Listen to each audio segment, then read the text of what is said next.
जय हिंद, वंदे मातरम। बहुत बहुत स्वागत है आपका टीम निश्रा पर। तो आज हम डिस्कस करने जा रहे हैं 22 से 30 सितंबर तक के करंट अफेयर्स को डिस्कस करेंगे for all the competitive exams.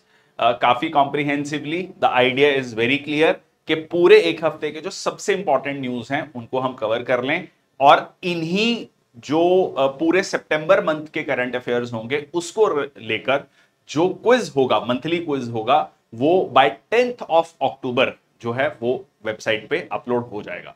ठीक है, तो इसी के बेसिस पे जो 4 सेशंस हैं, पहले 3 सेशंस हो चुके हैं वीकली करंट अफेयर्स के, ये लास्ट सेशन है, फोर्थ सेशन है, जिसमें 22 टू 30 सितंबर तक हम कवर करेंगे। तो इसके जितने भी क्वेश्चंस होंगे, around 100 to 120 questions, best questions, वो हम एक अलग सेशन में कवर करेंगे। शुरुआत करते हैं सेशन की। मैं Sandeep Bansal, x assistant commandant BSF, आपका स्वागत करता हूं। चलिए, तो सबसे पहले नेशनल न्यूज को देख लेते हैं। पहली न्यूज है India to host world audio visual entertainment summit 2025। ठीक है जी, तो इसका नाम क्या दिया गया है? वेव्स। देखो, world audio visual entertainment summit, तो ये वेव्स ही मतलब का एक्रोनिम बनाया गया है। तो वेव्स को अगर आप फुल फॉर्म में देखोगे तो ये आपका बनता है कम सेल विद अस। ठीक है, ये इसका टैगलाइन दिया गया है। सो इंडियन गवर्नमेंट जो है होस्ट करेगा world audio visual entertainment summit from Feb 5 to 9 2025। तो अगले साल है ये। मकसद क्या है? इंडिया को एक मीडिया और एंटरटेनमेंट हब के रूप में विकसित करना। देखो, ये अपने आप में एक बहुत बड़ा सेक्टर है जिसमें इंप्लॉयमेंट अपॉर्चुनिटीज बहुत है।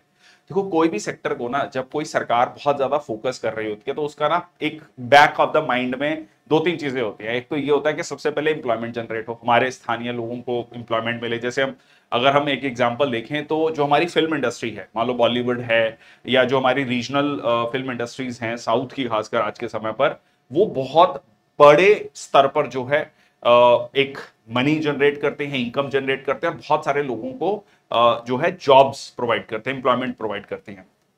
सो और इससे ये सॉफ्ट पावर के रूप में भी आप इसको देख सकते हो। ठीक है, इससे आपका सॉफ्ट पावर भी डेवलप होता है।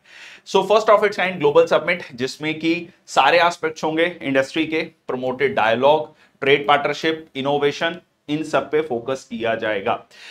इसके अलावा ये प्लेटफॉर्म है फॉर की प्लेयर्स टू कोलैबोरेट। तो अलग अलग प्लेयर्स आए, कोलैबोरेट करें, एक्सप्लोर करें नए ट्रेंड्स को, कई क्या नई बिजनेस अपॉर्चुनिटीज हो सकती हैं उनको देखें। जैसे आज के समय पर वीआर को लेकर नई अपॉर्चुनिटीज आ गई हैं, with strong support system from Telangana government, जो है known for fostering innovation in this sector. Again Hyderabad में तेलुगु फिल्म इंडस्ट्री, फिर हम साउथ में जाते हैं तो तमिल फिल्म इंडस्ट्री, वो काफी अच्छी डेवलप कर चुकी है।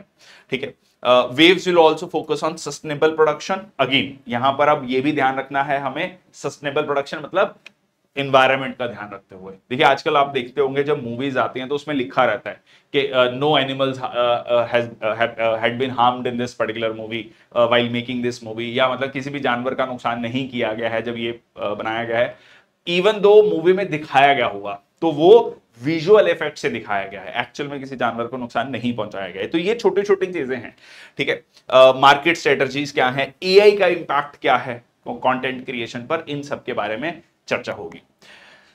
नेक्स्ट आपका यूनियन कैबिनेट ने अप्रूव कर दिया है continuation of the integrated development of wild life habitats. बहुत इंपॉर्टेंट। ठीक है जी, continuation of integrated development of wild life habitats देख लेते हैं।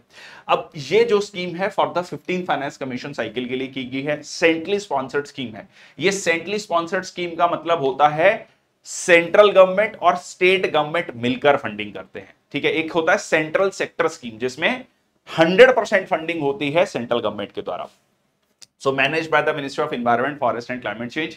और इसमें है कि असिस्टेंस दी जाएगी for the development of national parks and sanctuaries की। ठीक है, तो असिस्टेंस दिया जाएगा नेशनल पार्क और वाइल्ड लाइफ सेंचुरीज के लिए। उसके अलावा aims to boost technological intervention in wild life habitat, technology को कैसे यूज कर सकते हैं। ठीक है, over the current and the next financial year. इसके अलावा सपोर्ट टू प्रोटेक्टेड एरियाज, ये हमने डिस्कस किया, national park, wild life sanctuary, conservation reserves, community reserves को। इसके अलावा protection of wild life outside the protected areas, ये एक बहुत बड़ा की एरिया है।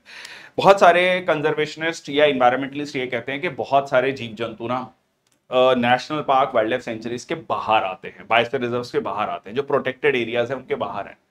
तो ऐसा तो नहीं है कि उसके बाहर उन क्रिटिकली इंडेंजर्ड या वल्नरेबल जो पॉपुलेशन है या कह लीजिए थ्रेटेंड कैटेगरी में आते हैं, उनको बचाने की जरूरत नहीं है, तो they are also need to be protected. So that is a reason कि उसके बाहर की पॉपुलेशन को प्रोटेक्ट करना। Recovery programme for critically endangered species and habitats, इसके अलावा ये जो स्कीम है ये बेनिफिट करेगी 55 टाइगर रिजर्व्स को, 33 एलिफेंट रिजर्व्स को और 718 प्रोटेक्टेड एरियाज को और उनके जोन ऑफ इन्फ्लुएंसेस को। तो ये स्कीम जो है integrated development of wild life habitats, इसको कंटिन्यू किया गया है for the 15th finance commission cycle. Next आपका माओ काउंसिल्स एक्सेप्टेंस। तो ये माओ काउंसिल जो है ये एक एपेक्स मतलब टॉप बॉडी है फॉर द माओ नागाज, ठीक है, माओ नागाज इन मणिपुर। देखो नागाज की जो पॉपुलेशन है मणिपुर में भी आपको देखने को मिलती है, खासकर उखरूल जो डिस्ट्रिक्ट है, जो मतलब नागालैंड के साथ लगता हुआ एरिया है।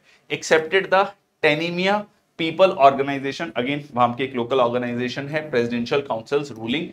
जो ट्रेडिशनल लैंड डिस्प्यूट था along the Nagaland Manipur border, इसको माओ काउंसिल ने एक्सेप्ट कर लिया है। तो ये एक अच्छी न्यूज है, मतलब वहां के जो खासकर मणिपुर में हम रिसेंटली पिछले 1.5 साल से देख रहे हैं कि एक क्राइसिस चल रहा है। कुकीज एक तरफ हैं, एक तरफ माइतीज हैं, मतलब कुकीज एंड नागाज हैं, एक तरफ माइतीज हैं। जो प्लेन एरिया में रहने वाले माइतीज हैं और हिली एरियाज में रहने वाले कुकीज एंड नागाज हैं, उनके आपस में लड़ाई चल रही है, कन्फ्लिक्ट चल रहा है। अभी रिसेंटली भी वो कन्फ्लिक्ट दोबारा से फेयर अप हुआ, बट यहां पर जो ट्राइबल्स हैं वो आपस में समझौता कर रहे हैं, that is a good thing. So the Mao Nagas indigenous tribe जो है मणिपुर में refer to themselves as MMI, ठीक है, और जो वो माओ लैंग्वेज को बोलते हैं। और ये नदरन पार्ट ऑफ द मणिपुर, ठीक है, जैसे मैंने आपको कहा कि सदरन नमामी, ठीक है, ये ट्रिक है इसकी, नमामी। क्या है नमामी? अगर आप नॉर्थ ईस्ट का मैप देखेंगे तो यहां आपको नागालैंड, सो एनए से क्या हो गया नागालैंड, ये मणिपुर और मिजोरम, फिर मणिपुर आता है, ठीक है जी, फिर आपका मिजोरम आता है, ठीक है, अगर आप नॉर्थ ईस्ट का मैप देखेंगे तो सदरन नागालैंड और नदरन मणिपुर, ठीक है। तो ये नमामि गंगे से आप याद रख सकते हैं, नमामि ट्रिक है इसका, ठीक है। नॉर्थ से साउथ आप जाएंगे, नागालैंड, मणिपुर, फिर मिजोरम है। 2011 सेंसस के अकॉर्डिंग इनकी पॉपुलेशन लगभग 97,000 है और ये इनके 4 मेजर फेस्टिवल्स हैं, ठीक है। तो again the idea here is कि एक पॉजिटिव न्यूज कि ट्राइबल जो ग्रुप्स हैं वो आपस में समझौता कर रहे हैं। नेक्स्ट आपका prime minister of India virtually launch 3 Param Rudra super computing systems, so technology. So ये जो 3 Param Rudra super computing system and high performance computing system जो है वेदर और क्लाइमेट रिसर्च के लिए लॉन्च किए गए भारत के प्रधानमंत्री के द्वारा। So developed under the national super computing mission, जिसकी कॉस्ट है 130 करोड़। ये सिस्टम जो है डिप्लॉय किए गए हैं Delhi, Pune and Kolkata. Joint metre radio telescope जो है पुणे में वो यूज करेगा, will use the system of astronomical research including the fast radio burst. Simple भाषा में परम रुद्र जो है आपका सीधा सीधा क्वेश्चन बनता है, परम रुद्र क्या है, ठीक है। सुपर कंप्यूटिंग सिस्टम है, एक एआई सिस्टम है, स्पेस का एक सिस्टम है, इस तरीके से क्वेश्चन पूछे जा सकते हैं। So in Delhi inter university accelerator centre जो है सपोर्ट करेगा रिसर्च इन मटेरियल साइंस और एटॉमिक फिजिक्स, और जो कोलकाता का है एसएन बोस सेंटर वो करेगा studies in physics, cosmology and earth sciences. तो अलग अलग एरियाज में इनकी रिसर्च रहने वाली है। ये है आपका, ठीक है, एस्ट्रोनॉमिकल रिसर्च के लिए, और ये है आपका मटेरियल साइंसेस के लिए, और ये है आपका फिजिक्स और कॉस्मोलॉजी अर्थ साइंसेस के लिए। नेक्स्ट आपका textiles minister unveils commemorative coin for central silk board platinum jubilee. तो यहां पर जो यूनियन मिनिस्टर ऑफ टेक्सटाइल है उन्होंने अनवील किया commemorative coin for celebrating the platinum jubilee. Platinum jubilee कौन सी होगी, ठीक है, 75 ईयर्स, ठीक है। So establish in 1948 by an act of parliament, CSB operates under the ministry of textiles. और ये जो बोर्ड है इसमें 39 मेंबर्स हैं, और ये सेंट्रल सिल्क बोर्ड नाम से क्लियर है, सिल्क को प्रमोशन के लिए, ठीक है। और ये आता है आपका किसके अंतर्गत, मिनिस्ट्री ऑफ टेक्सटाइल्स के अंतर्गत। अब ये क्वेश्चन है आपका, कंसीडर द फॉलोइंग स्टेटमेंट, या 4 ऑर्गेनाइजेशन दे दी, 4 मिनिस्ट्रीज दे दी, match the following type of question. Enforcement directorate किस मंत्रालय के अंतर्गत काम करता है, ठीक है। सेंट्रल सिल्क बोर्ड किसके अंतर्गत काम करता है, DPIIT department of promotion of industry and internal trade, ठीक है, वो किसके अंतर्गत काम करता है। तो इस तरीके से आपका जो इंपॉर्टेंट ऑर्गेनाइजेशंस है, जो इंडिपेंडेंट ऑर्गेनाइजेशंस है, ब्रॉडली वो किस मंत्रालय के अंतर्गत काम कर रही है। So the board consisting of 39 members appointed for 3 years led by a chairperson, जो कि सेंट्रल गवर्नमेंट के द्वारा चुना जाता है। प्राइमरी रोल क्या है, सरकार को सुझाव देना, एडवाइस करना on matters related to silk production, trade and development. ठीक है, सिल्क प्रोडक्शन को कैसे बढ़ाया जा सकता है और उसका ट्रेड कैसे बढ़ाया जा सकता है। और इसके 6 रीजनल ऑफिसेज हैं with its headquarter in Bengaluru. ठीक है, इसका हेडक्वार्टर कहां पर है, बेंगलुरु में है। तो ये एक बहुत इंपॉर्टेंट फैक्चुअल न्यूज भी है। आजकल ये क्वेश्चन पूछता है, consider the following statement about central silk board. First statement, it is headquartered in Bengaluru. Second statement, ठीक है, जो है ये मिनिस्ट्री ऑफ टेक्सटाइल्स के अंतर्गत काम करता है। ठीक है जी, इसमें जो है इसके 6 रीजनल ऑफिसेज हैं। इस तरीके से क्वेश्चन आपके इसमें बनते हैं। ओके, नेक्स्ट है आपका women in space leadership programme launched to promote gender inclusivity in space sciences. अगर आपको याद हो, लास्ट ईयर जब हमने चंद्रयान 3 की लॉन्चिंग देखी, पूरे भारत ने बिल्कुल उसको लाइव देखा, और उस समय पर हमने एक चीज को नोटिस किया कि बहुत सारी वुमेन साइंटिस्ट थी, ठीक है, जो कि अगेन, ठीक है, कोट अनकोट, मतलब that is considered to be a male bastion. तो वहां पर वुमेन साइंटिस्ट जो है स्पेस, ये कौन सी रॉकेट साइंस है, मतलब अपने आप में वो एक बहुत मुश्किल काम माना जाता है, उसमें भी जो है women scientist are doing very well. तो उस चीज को कह लीजिए कमेमोरेट करने के लिए, याद करने के लिए, उसको इंकरेज करने के लिए ये चीज लाई गई है। So women in space leadership programme, इसका मकसद क्या है, लीडरशिप फ्रेमवर्क तैयार करना ताकि जेंडर इंक्लूसिव प्रैक्टिसेस आ सकें स्पेस साइंसेस में। कुल मिला के महिलाओं को ज्यादा प्रमोट करना इन द स्पेस साइंसेस, ठीक है, उनको भी ये फैसिलिटीज मिले। So Coventry university serves as the delivery partner. ये आपका एक यूके बेस्ड यूनिवर्सिटी है। So initiative focuses on women's leadership through 3 pillars, understanding the intersectionality, हमारे जो कल्चरली सेंसिटिव अप्रोचेस हैं भारत में, ठीक है, उनको ध्यान रखना, और leadership theory from both the social sciences and stem. तो ये स्टेम प्रोग्राम जो है ये अपने आप में एक बहुत इंपॉर्टेंट चीज है। सीधा सीधा क्वेश्चन बनता है स्टेम पे भी, साइंस, टेक्नोलॉजी, इंजीनियरिंग, मैथमेटिक्स। ठीक है, तो ये जो बेसिकली जो आपका साइंस एंड टेक्नोलॉजी से रिलेटेड, या जिसको हम कह लीजिए साइंसेस की बात करते हैं, फिजिकल साइंसेस की बात करते हैं, उनमें किस तरीके से महिलाओं को प्रमोट किया जा सकता है। ठीक है, सो द प्रोग्राम, ये जनरली हम चीज देखते हैं खासकर इंजीनियरिंग में जो वुमेन ग्रेजुएट्स हैं, वुमेन इंजीनियर्स हैं, वो नंबर में काफी कम आपको देखने को मिलता है। दो रिसेंटली उसका नंबर काफी इंप्रूव हुआ है, but still it is far below. यही सेम चीज आपको मेडिकल प्रोफेशन में देखने को नहीं मिलेगा, या जो जनरल साइंसेस के हैं, जैसे बीएससी के कोर्सेज हैं, बीसीए के कोर्सेज हैं, उनमें नहीं देखने को मिलेगा। स्पेसिफिकली इंजीनियरिंग के कोर्सेज में आपको ये चीज देखने को मिलती है। So the programme promotes equitable leadership opportunities and support female scientist in building confidence in their leadership qualities.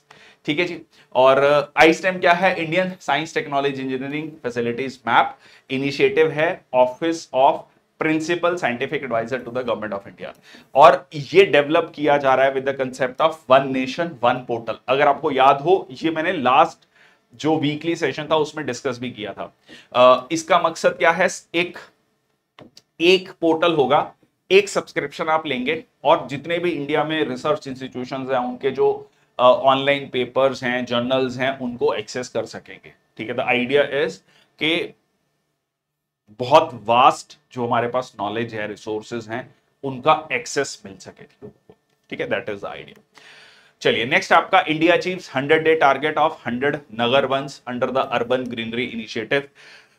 काम से क्लियर है जी, 100-day target of 100 Nagar Vans under urban greenery initiative. So establishing 100 Nagar Vans under the Nagar Van Yojana launched in 2020। मकसद क्या है, urban areas में greenery को improve करना, to improve the green quality of life. Recently जब मैं ये वीडियो रिकॉर्ड कर रहा हूं, तो आज की ये न्यूज है कि दिल्ली गवर्नमेंट को सुप्रीम कोर्ट ने लिटरल सेंस में लताड़ा है।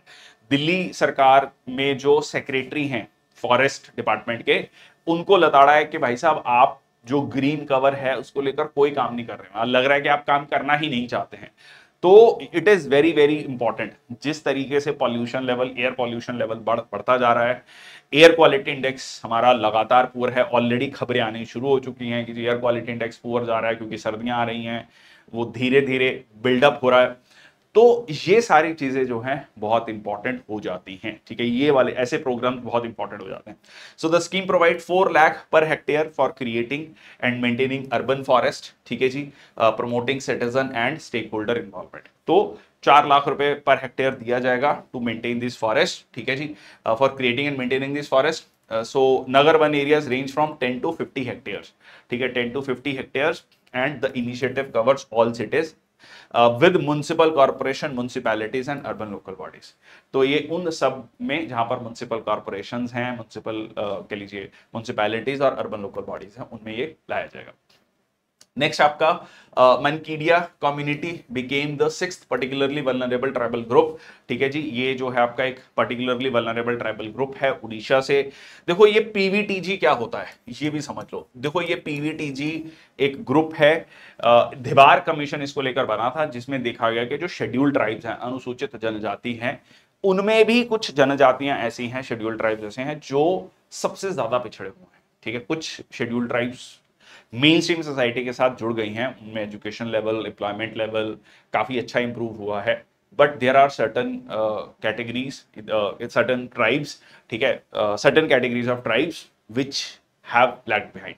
तो उन पे भी फोकस किया जाए, तो उनका एक अलग ग्रुप बनाया गया है जिसको नाम दिया गया, पहले इसको प्रिमिटिव ट्राइबल ग्रुप कहा गया था, पीटीजीज, फिर कहा गया कि नहीं ये प्रिमिटिव थोड़ा वर्ड जो है एक नेगेटिवली साउंड करता है, तो इसको पीवीटीजी कहा गया, पर्टिकुलरली वल्नरेबल ट्राइबल ग्रुप, ठीक है जी। सो ये आपका Mankidia community recently been recognised as 6th particularly vulnerable tribal group Orissa में, gaining habitat rights over forest. Austro asiatic community है, semi nomadic section of Birhor tribe, primarily relying on food gathering and hunting for their livelihood, ठीक है। तो मकसद क्या है, food gathering, hunting को लेकर ये अपना काम कर रहे हैं। One of the least understood forest dwelling communities in the state and the country, ये वन ऑफ द लीस्ट कह लीजिए forest understood forest dwelling community है उस मतलब उड़ीसा राज्य का और कंट्री का। They live in a small band set up temporary settlement, जिनको टांडास कहा जाता है। डोम शेप्ड कह लीजिए हट्स होती हैं, leaf huts known as kumbhas, ठीक है। और मनकेडिया जो लोग हैं they speak Munda language, some are also conversant in Oriya, ठीक है। तो ये उनकी मेनली जो मुंडा भाषा है, या फिर उड़िया में भी कुछ लोग उड़िया में भी दे आर कंफर्टेबल, ठीक है। तो ये इंपॉर्टेंट है, टेम्परेरी सेटलमेंट्स है जिनको टांडास कहा जाता है, जो हट का नाम है मतलब उसको कुंभास कहा जाता है।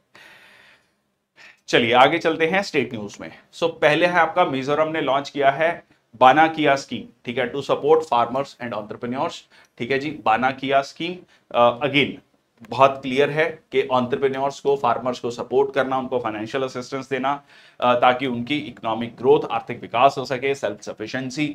5 की कंपोनेंट्स हैं, कोलेटरल फ्री लोन देना, interest free bank loan of up to 50 lakh for selected beneficiaries with the state government acting as a guarantor under the national credit guarantee scheme.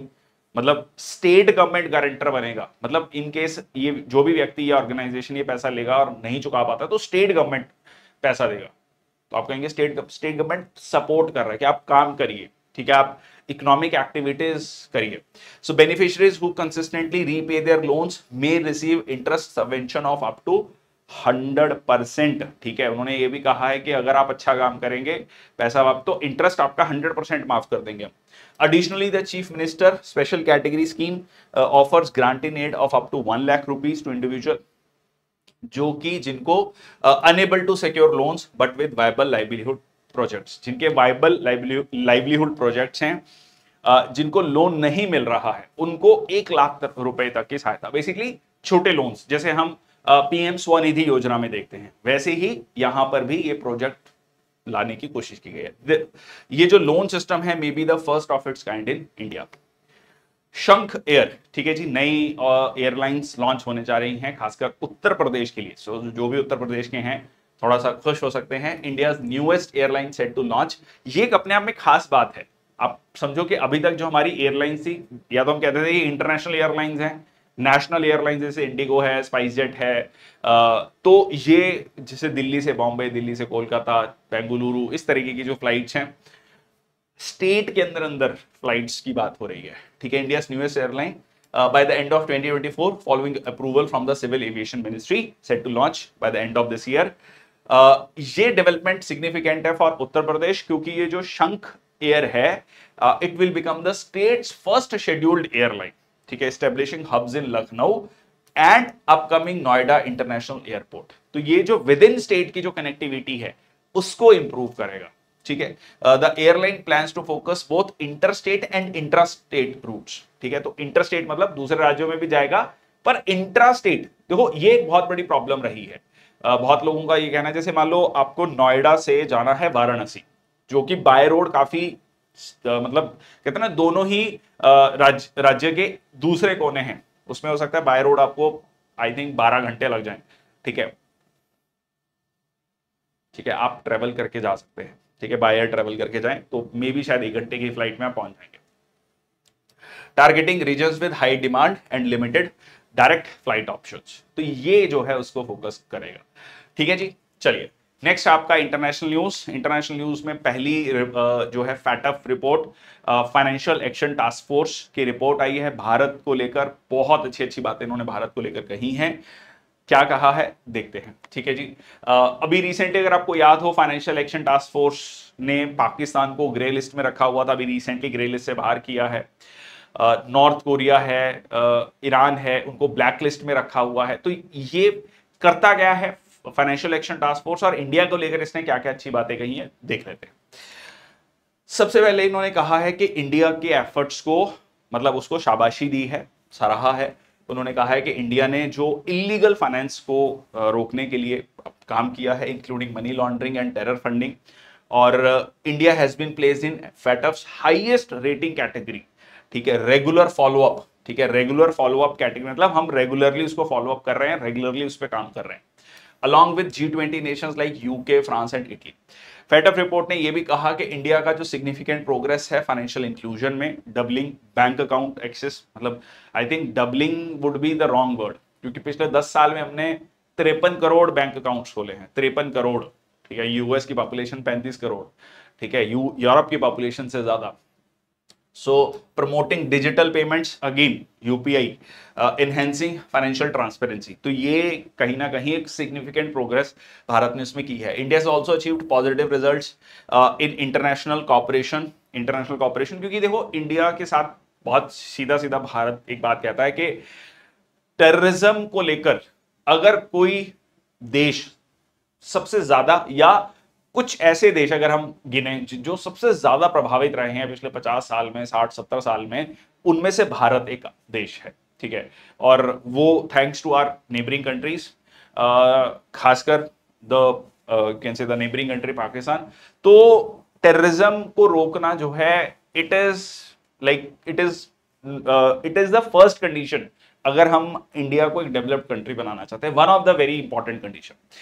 सो उसको लेकर इंडिया का international cooperation, asset recovery, implementing targeted financial sanctions for proliferation financing. So हमने targeted financial sanctions को लगाया ताकि जो भी finances मतलब इसमें किसी भी तरीके से फाइनेंसेस को एक्सेस जो मिल रहा है टेररिस्ट को या एंटी नेशनल एलिमेंट्स को, वो ना मिले। However, the report also acknowledges कि इंडिया जो है faces serious threats from terrorism and terrorist financing, including from ISIL, ठीक है जी, Islamic state of Iraq and Levant, ठीक है, जो इस्लामिक स्टेट है, और अलकायदा, इनसे अभी भी हमें बहुत बड़ा खतरा है। मतलब इट इज लाइक के कहते हैं चोर सिपाही का खेल है, ये लगातार चलता रहेगा और India has to be very cautious. इसके अलावा अगर हम फैटफ की बात करें, so it is financial action task force, जो एक इंटर गवर्नमेंटल ऑर्गेनाइजेशन है, ये इसका फ्रेंच नेम है। 1989 में बना था बाय G7। मकसद क्या था? मनी लॉन्ड्रिंग को कॉम्बैट करना। देखो मनी लॉन्ड्रिंग को ना सिंपल भाषा में समझ लो कि गलत तरीके से पैसा कमाया। गलत तरीका मतलब टैक्स इवेजन, टैक्स अवॉइडेंस, आपने सरकार को पैसा नहीं पे किया, ठीक है, शो नहीं किया इनकम, वो ब्लैक मनी जनरेट हुई। अब आपने वो ब्लैक मनी को हवाला के थ्रू किसी और देश में भेजा, फिर वहां से रीरूट करके अपने देश में वापस ले आई। So you end up paying no tax और वेरी लिटिल टैक्स, ठीक है, एंड उससे लॉस किसका हो रहा है? सरकार का लॉस हो रहा है, एक्सचेकर का लॉस हो रहा है, और उस व्यक्ति के पास बहुत सारा काला धन इकट्ठा हो रहा है, ठीक है। सो इन 2001 इस चीज को रोकना basically. So in 2001 it's mandate expand. 2001 में क्यों? 2001 में 9/11 हुआ, ठीक है, यूएस, जैसे कहते हैं ना, यूएस की लिटरली नींद खुली कि ये टेरर जो है, एक्चुअली यूएस को तब तक ये लगता था कि यूएस पे कोई अटैक नहीं कर सकता, और हुआ भी, उससे पहले कोई ऐसा ऐसा अटैक नहीं हुआ। यूएस एक तरफ पैसिफिक ओशन है, एक तरफ अटलांटिक ओशन है, such direct attack US possible नहीं। कनाडा बिल्कुल फ्रेंडली कंट्री है, मैक्सिको बहुत ही छोटा देश है, ठीक है, और हमेशा से कंट्रोल रहा है यूएस का, तो US was not feeling threatened as such. ये पहली बार जब अटैक हुआ तो उनको लगा कि this is a very serious issue, we need to work upon it, so that is how they extended the mandate of you this FATF. ठीक है जी, टेरर फाइनेंसिंग की बात की कि अब जो है इसका मकसद टेरर फाइनेंसिंग को काउंटर करना भी है। So FATF secretariat is hosted by OECD in Paris, organisation for economic cooperation and development. The two entities, दोनों एंटिटीज इंडिपेंडेंटली फंक्शन करती हैं, ठीक है जी। चलिए नेक्स्ट आता है India and Bhutan. India and Bhutan deepen cooperation on food safety and regulatory standards. So India और भूटान जो है अपने कॉपरेशन को डीपन करेंगे on food safety and regulatory standards under the ministry of health and family welfare, जो कि एक बायलैटरल मीटिंग के दौरान भूटान का जो फूड एंड ड्रग अथॉरिटी है उसने बात कही during the global food regulator summit हुई दिल्ली में, ठीक है जी। क्योंकि देखो भूटान के साथ हमारे बहुत अच्छे मैत्रीपूर्ण संबंध है, बहुत बड़े लेवल पर भारत जो है सहायता करता है, तो इसमें जो है food safety and standard authority of India, जो कि हेल्थ एंड फैमिली वेलफेयर के तहत है, उनकी बायलैटरल मीटिंग हुई। So meeting focused on implementing the agreement signed on 21 March 2024, और जो कि प्रधानमंत्री का विजिट था, ठीक है। Agreement aims to enhance food safety, regulatory framework को अलाइन करना, simplified the food import procedure, ताकि भूटान की इंडस्ट्रीज को, लोकल इंडस्ट्रीज को हेल्प कर सके, हमारी इंडस्ट्रीज जो हैं जो भूटान में अपने प्रोडक्ट्स को बेचना चाहते हैं उनको इजी एक्सेस मिले, प्रमोट टेक्निकल कोलैबोरेशन, इसके अलावा control over food businesses operators and एक ट्रेड को डेवलप किया जा सके दोनों कंट्रीज के बीच में through enhanced cooperation. Prime minister ने अटेंड किया 6th quad leader summit in Wilmington, Delaware. Delaware basically ये जगह है यूएस में जो कि जहां से प्रेसिडेंट जो बाइडन आते हैं, राष्ट्रपति जो बाइडन आते हैं। अब ये क्वाड जो है, quad is a short form of quadrilateral, ठीक है। क्वाड्रिलेटरल क्या होता है, जिसकी 4 साइड्स होती हैं, तो 4 साइड्स कौन सी हो गई, इंडिया, यूएस, ऑस्ट्रेलिया, जापान, ठीक है जी। अब ये सिक्योरिटी डायलॉग नहीं है, ठीक है, इसके बारे में थोड़ा सा समझेंगे कि क्या है, कब ये आया, इसके बारे में क्या क्या चर्चा हुई है, ये बहुत इंपॉर्टेंट है। चलो, so at 6th quad leader summit in Wilmington, Delaware, hosted by US president Joe Biden, Indian prime minister Narendra Modi, Australian prime minister जो है एंथनी अल्बनीज, और Japanese prime minister Fumio Kishida, ठीक है। 2 फूमियो किशिदा जाने वाले हैं, ठीक है, नए प्रधानमंत्री आने वाले हैं, वो भी आज हम डिस्कस करेंगे। इन्होंने क्वाड के रोल को डिस्कस किया in upholding the international law, sovereignty, peace और free and prosperous Indo Pacific region.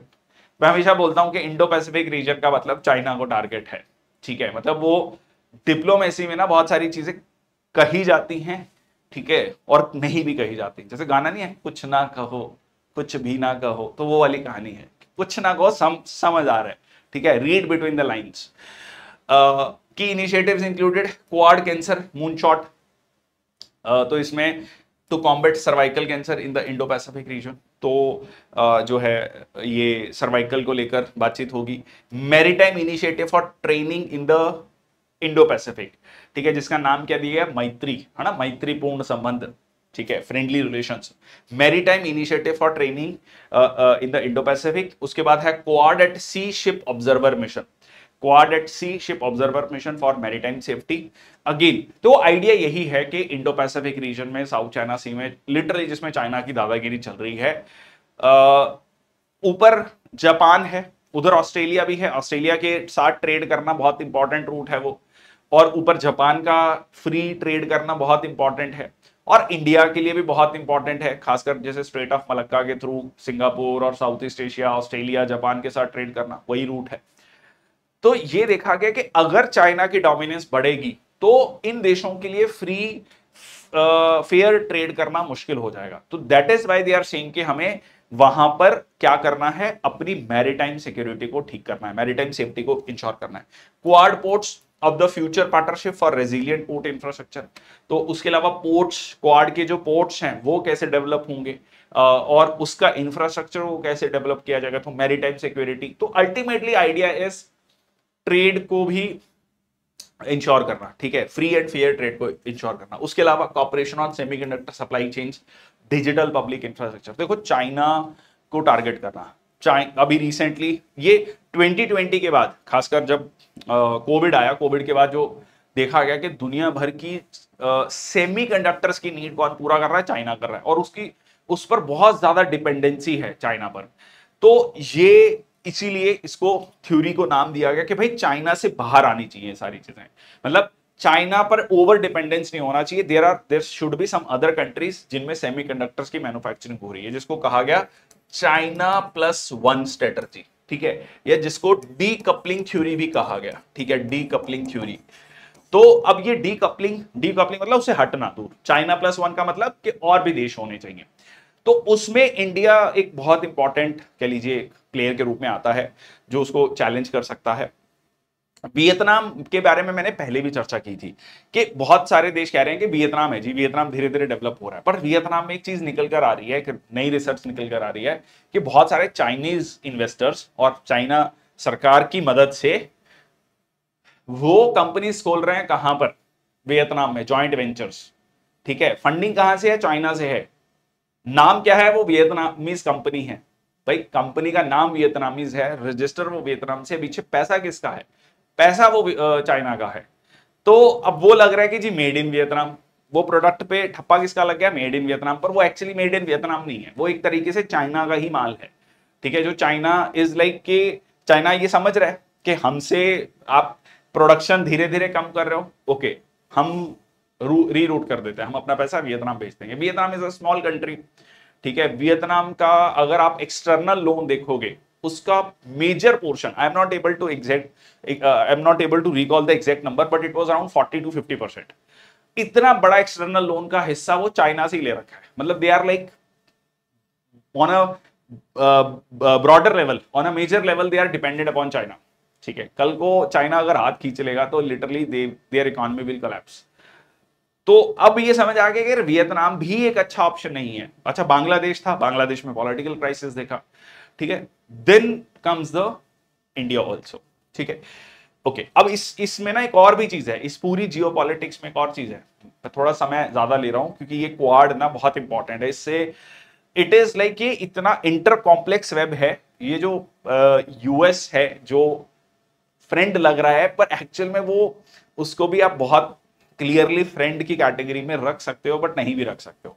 उसका रीजन बता देता हूं। देखो, अगर आप देखोगे पाकिस्तान को आईएमएफ का लोन, ठीक है, जब से इमरान खान प्रधानमंत्री हटा, तब से आईएमएफ का लोन उनको बहुत क्लियर आराम से मिलता जा रहा है। वर्ल्ड बैंक से, आईएमएफ से, जो भी उनको कह लीजिए पैसा चाहिए वो मिल रहा है, ठीक है। जब इमरान खान था लगभग 3 साल के लिए, तब तक उनको बहुत दिक्कत आ रही थी, ठीक है, क्योंकि इमरान खान सीधा चैलेंज कर रहा था यूएस को। अब पाकिस्तान की इकोनॉमी, पाकिस्तान की जो ग्लोबल पोजीशन इतनी नहीं थी कि वो सीधा चैलेंज कर सके। उनको लग रहा है कि इंडिया चैलेंज कर रहा है तो हम भी कर सकते हैं, पर वो ये नहीं समझ पा रहा कि इंडिया चैलेंज कर रहा है तो इंडिया के फंडामेंटल स्ट्रांग है, और इंडिया सीधा पंगा नहीं ले रहा, स्लाइटली बैलेंस करके चल रहा है, ठीक है। ऐसा नहीं है कि वो बिल्कुल ही एंटी यूएस स्टेटमेंट्स दे रहा है। India is like trying to balance Russia and US on the both the sides. We are not giving completely anti-US statements. Pakistan उल्टा कर रहा था, पाकिस्तान के फंडामेंटल्स है नहीं है, सीधा यूएस को चैलेंज कर रहा है। यूएस कह रहा है अच्छा बेटा तुम, ठीक है, मतलब ज्यादा फुदक रहे हो तो बिल्कुल साइड कर दिया, और जैसे ही नई रिजीम आई है लोन्स मिल रहे हैं। सिमिलरली बांग्लादेश में भी ये चीज आ रही है कि it was the whole conspiracy to topple the government, ठीक है। इट इज बीइंग, मतलब again one of the conspiracy theory कि it was being completely controlled by the US. अगर आप बांग्लादेश में देखेंगे तो बांग्लादेश में भी प्रधानमंत्री जो शेख हसीना थी, पूर्व प्रधानमंत्री शेख हसीना, उन्होंने ये बात कही थी कि अगर मैं यूएस को बांग्लादेश में मिलिट्री बेस बनाने देती, एक आइलैंड था जो दे वर आस्किंग फॉर, और मिलिट्री बेस बनाना चाहते थे, सो मेरी सरकार को कुछ नहीं होगा, ठीक है, तो ये भी एक थ्योरी आ रही है कि it was the whole thing, though it was seems to be a student protest related to reservation, it was there but it was very much funded by, ठीक है, और इसको उकसाने का जो काम है वो पूरा यूएस ने किया। तो द होल जियो पॉलिटिक्स जो है उसमें देखने को मिल रही है। और इवन इंडिया में भी कुछ मतलब कॉन्स्पिरेसी थ्योरी ये कह रही है कि क्योंकि अब जो है मेजॉरिटी गवर्नमेंट नहीं है, तो दोबारा से जो है मतलब दोबारा से नहीं, मतलब सरकार को टॉपल करने की कोशिश की जा रही है, क्योंकि एक स्ट्रॉन्ग इंडिया भी बहुत सारे देशों को खटक रहा है और उनको थ्रेट महसूस हो रहा है। तो ये एक अपने आप में बहुत complex geopolitics is at play, ठीक है। जैसे जैसे इस पे कुछ न्यूज आती रहेंगी, I will discuss in the sections. Anyways, coming back to this theory, Quad STEM fellowship for Indo Pacific students, ठीक है, ये है आपका स्टेम क्या हो गया, science, technology, engineering, mathematics, space based climate impact monitoring portal for Mauritius, quadrilateral. इसके अलावा इंडिया जो है होस्ट करेगा नेक्स्ट क्वाड समिट इन 2025 और लीडर्स जो है अडॉप्ट करेंगे Quad Wilmington declaration, sorry, leaders adopted the Quad Wilmington declaration. Quadrilateral security dialogue जो है स्ट्रेटेजिक पार्टनरशिप, जो कि ऑस्ट्रेलिया 2004 में शुरुआत हुई थी, 2007 की बात है, ठीक है। It was in the Shinzo Abe, जो जापान के पूर्व प्रधानमंत्री जिनका असैसिनेशन हुआ, उनके द्वारा ये रखा गया था ये प्रोजेक्ट, मतलब उनके द्वारा ये कंसीव किया गया था ये आइडिया कि there these 4 countries can come together. It is not a military alliance, ठीक है। अब इसको देखो, इसको चाइना क्या कहता है, चाइना कहता है एशियन नाटो, वो कहता है ये नाटो बना रहे हो तुम, एशिया का नाटो बना रहे हो, ठीक है। बट इंडिया या कह लीजिए क्वाड क्या कहता है कि नहीं नहीं नहीं, ये कोई मिलिट्री अलायंस नहीं है, ठीक है, ये तो हम बाकी चीजों, मतलब हम free and fair Indo Pacific region चाहते हैं, ठीक है, फ्री एंड फेयर इलेक्शन ही आता है यार, ठीक है, free and fair Indo Pacific चाहते हैं, उसके अलावा ये सारी चीजें हैं, ठीक है, we are not a security alliance. Okay, so initially established during the ASEAN Regional Forum, Quad focuses on promoting free, fair Indo-Pacific region, जैसे मैंने आपको बताया, और ये 24% ऑफ ग्लोबल पॉपुलेशन है, ऑब्वियसली 17% तो इंडिया की होगी, और उसके अलावा 30% ऑफ वर्ल्ड जीडीपी है, चारों ही देश, इंडिया भी अब 5th लार्जेस्ट इकोनॉमी है, 18% of the global trade, making a significant player in global economic and strategic affairs. India elected to GLOBE network steering committee in Beijing. तो ग्लोब नेटवर्क की full form क्या है, ठीक है जी, global operation network of anti corruption law enforcement authorities. So India जो है recently उसमें इलेक्ट हुआ है ग्लोब नेटवर्क स्टीयरिंग कमेटी में during a plenary session in Beijing, ठीक है, और launched in June 2021 during a UN General assembly special session against corruption. इसमें 121 मेंबर कंट्रीज हैं और 219 अथॉरिटीज हैं, एक प्लेटफॉर्म है जिसमें बेस्ट प्रैक्टिसेस जो हैं वो शेयर की जाएंगी and criminal intelligence to combat corruption. So India का जो सीबीआई है और ईडी है are a part of the network with ministry of home affairs as the central authority. जो नेटवर्क है is supported by the UN office against drugs and crime which provides its secretariat, ठीक है जी। Okay, next आपका India has officially joined the US led minerals security finance network. Again the idea इस नाम से देखिए, mineral security finance network, ठीक है। इसमें आप कौन कौन से देश हैं उससे आपको आइडिया हो जाएगा। इंडिया ने ऑफिशियली ज्वाइन कर लिया है US led mineral security finance network, जो इनिशिएटिव है from 2022 minerals security partnership. Again जो क्रिटिकल मिनरल्स हैं उन पे भी कहीं ना कहीं चाइना की डोमिनेंस है, मतलब वो चाइना से उसकी डोमिनेंस को खत्म करना, ठीक है, दैट इज द आइडिया, ठीक है। Strengthening global cooperation in on critical mineral supply chains, ठीक है। इसमें 13 कंट्रीज हैं एंड यूरोपियन कमीशन। अब 13 कंट्रीज यूएस, मतलब यूएस लेड है, और यूएस के जो बिल्कुल क्लोज पार्टनर कंट्रीज हैं Australia, Canada, Estonia, Finland, France, Germany, India, Italy, Japan, Republic south Korea basically, Norway, Sweden, UK, ठीक है, यूरोपियन कमीशन। तो ये आपके देश हैं। अगर आप इस एशिया में देखोगे तो इंडिया ही आपको दिखाई दे रहा है, इंडिया और जापान, ठीक है। तो ये देश जो हैं जो कि बड़े लेवल पर इस पे डिपेंडेंट है, critical mineral supply chain, China को काउंटर करना। Again the idea is this, ठीक है जी। प्रमोट कोलैबोरेशन, इंफॉर्मेशन शेयरिंग, को financing, it adds in securing critical minerals from countries Argentina, Chile, Australia and Kazakhstan. India चाहता है कि हम क्रिटिकल मिनरल्स मिलें और इंडिया भी जो सेमीकंडक्टर मैन्युफैक्चरिंग है और जो बाकी चीजें हैं जिसमें क्रिटिकल मिनरल्स चाहिए उनकी मैन्युफैक्चरिंग भारत में कर सके। ठीक है, so MSP, it is not minimum support price, ये एमएसपी क्या है? Mineral security partnership. Mineral security partnership was launched in 2022 with US and partner nations, ताकि ग्लोबल मिनरल सप्लाई चेन को रीइंफोर्स किया जा सके, डाइवर्सिफाई किया जा सके। ठीक है, चलो नेक्स्ट आपका UN General Assembly adopt pact for the future to reshape global governance. तो यहां पर यूएन जनरल असेंबली ने पैक्ट फॉर द फ्यूचर एक अडॉप्ट किया, ग्लोबल गवर्नेंस को कैसे बदला जा सकता है। अब ये पैक्ट फॉर द फ्यूचर एक लैंडमार्क डिक्लेरेशन है, इंपॉर्टेंट है, सीधा सीधा क्वेश्चन बनता है इस पे, reshaping global governance in 21st century. अब इसमें कहा गया कि भाई सबसे पहले सस्टेनेबल डेवलपमेंट, सतत विकास, वो डेवलपमेंट जो फ्यूचर जनरेशंस को ध्यान में रखते हुए हो। Peace, enhance global governance, focusing on 5 key areas. अब 5 की एरियाज क्या है? बहुत इंपॉर्टेंट। सस्टेनेबल डेवलपमेंट पहला चीज, ठीक है, सतत विकास लक्ष्यों को अचीव करना। Progress towards UN sustainable development goals, commitment under the Paris agreement on climate change. ठीक है, जिसमें कहा गया कि 2 डिग्री सेल्सियस से टेम्परेचर बढ़ने नहीं देना है, कोशिश करना है कि 1.5 डिग्री तक ही रुक जाए। International peace and security, strengthening efforts to build inclusive and just societies. Root cause क्या है कन्फ्लिक्ट का? और सिविलियंस को आर्म्ड कन्फ्लिक्ट में प्रोटेक्ट करना। साइंस एंड टेक्नोलॉजी, साइंस को, टेक्नोलॉजी को कैसे लीवरेज किया जा सकता है फॉर ह्यूमन डेवलपमेंट। ठीक है, innovation to support UN aspirations across all its work areas. ठीक है, वर्क एरियाज को, लोगों को इकोनॉमिक डेवलपमेंट के लिए कैसे यूज किया जा सकता है। Youth and future generation, engage young people in decision making processes at both national and the global levels. उसके अलावा ट्रांसफॉर्मिंग ग्लोबल गवर्नेंस, जो स्ट्रॉन्गर पार्टनरशिप लेकर आना, civil society with civil society, private sector and local and regional authorities. देखो ये हमेशा कहा जाता है कि ग्लोबल गवर्नेंस में कुछ देशों का कंट्रोल है, जैसे वर्ल्ड बैंक के अध्यक्ष जो आज तक बने हैं वो अमेरिकन सिटीजन बने हैं।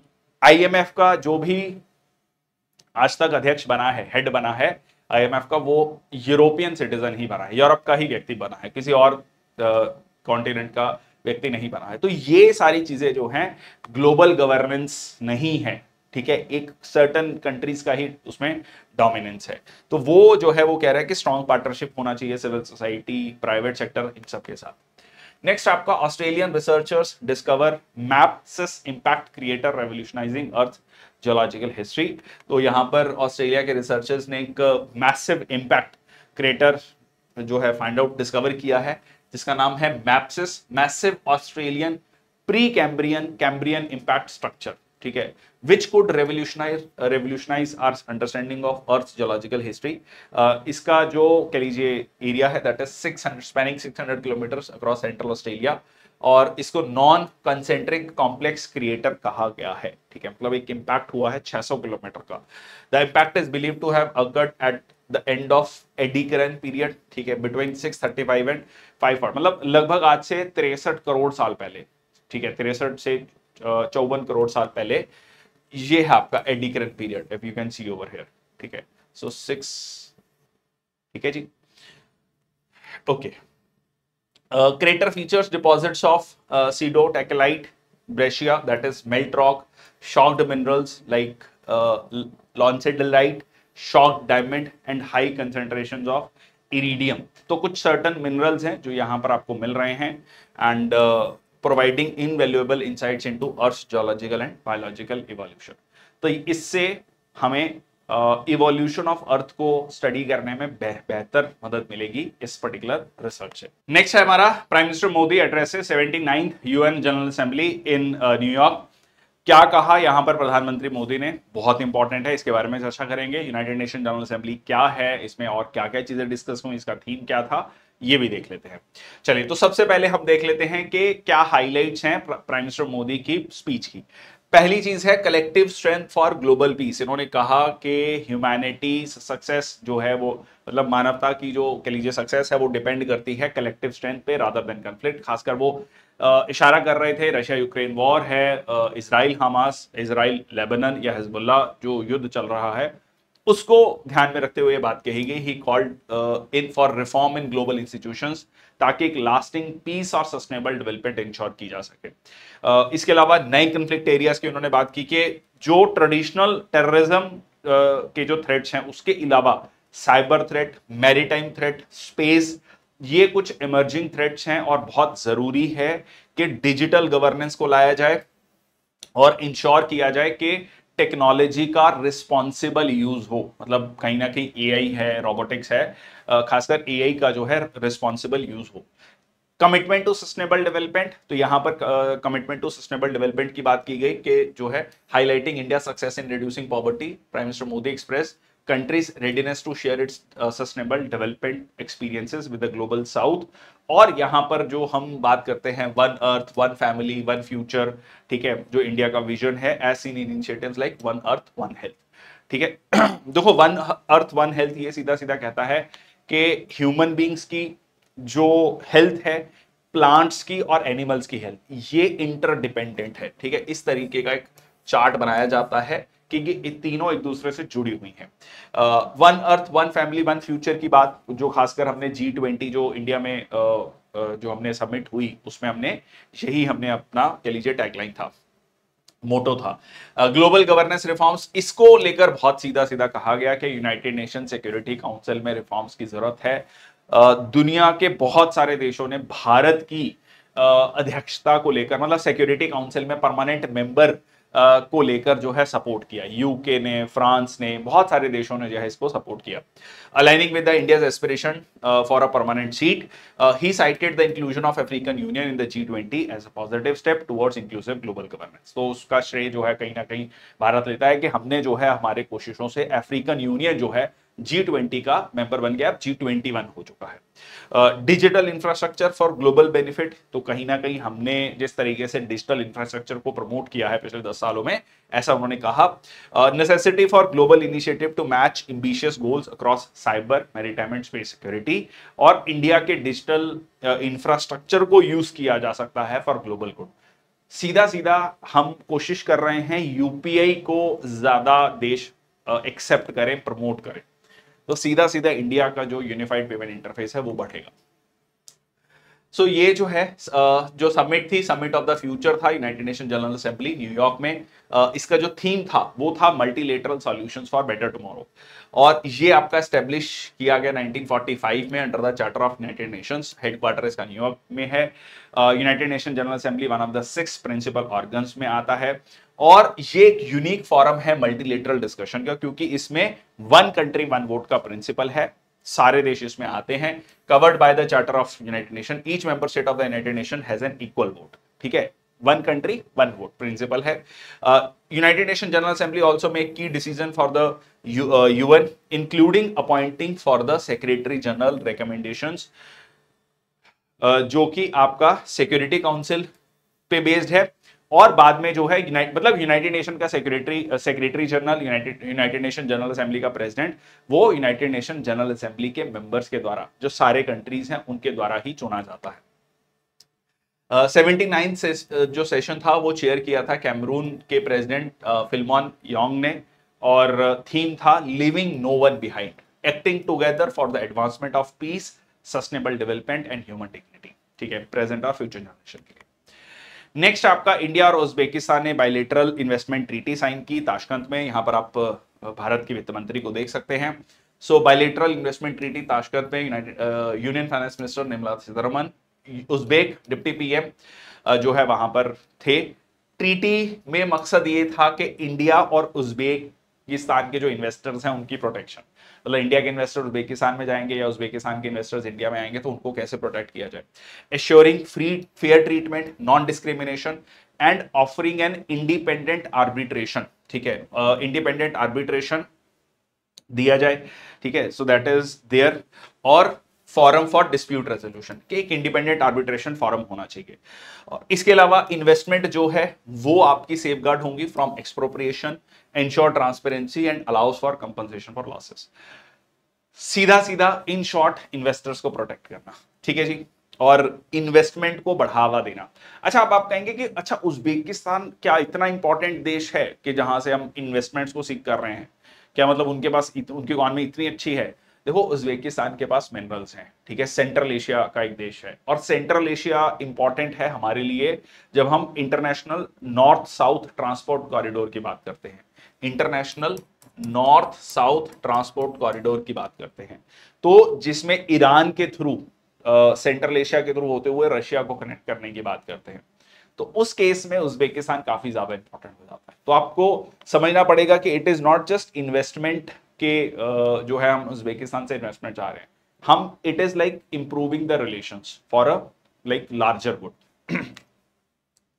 So investor protection with the state right to regulate, maintaining policy flexibility.